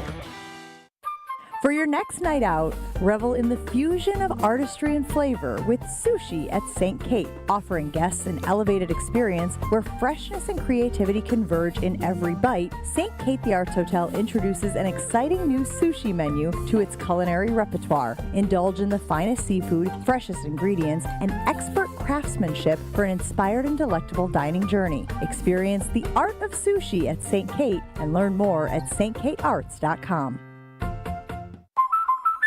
Hey, Drew and Jonathan Scott here. Build a customized renter's policy with American Family Insurance so you can protect your tandem bike on the go. Thief! Oh, he is struggling with that two-seater. Life's better when you're under American Family's roof. Insure carefully, dream fearlessly. Get a quote and find an agent at amfam.com. Some exclusions may apply. Products not available in every state. American Family Mutual Insurance Company, SI and its operating companies. 6000 American Parkway, Madison, Wisconsin. This is Wilde and Tausch on 94.5 ESPN. Sponsored by American Family Insurance. Insure carefully, dream fearlessly. Get a quote and find an agent at amfam.com.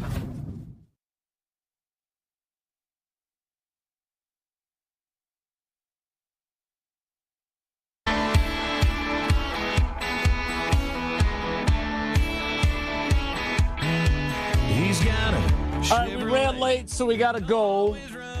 Always love it. You know, that's consistent with Bryan Bulaga. We love having him on so much as a guest every week that when he's a cousin sub of the day, of course we're going to go long. Jesse, tell people what you've got planned for tonight before we go, though. I'm going to the Brewers game as a media member again today. You're gonna go into Craig Counsell's press conference and yell at him and tell him how much you don't like him? No, my hope is to avoid that press conference in that general vicinity. I do have a couple of questions planned for Pat Murphy should the opportunity arise. I don't want to chicken out like I did last time, so I'll hope to report back tomorrow. All right. We look forward to it. We thank Bryan Bulaga for being our cousin sub of the day, and we thank you for coming along for the ride with us. Have a great day. Take care. Be good. Miss any of today's episode?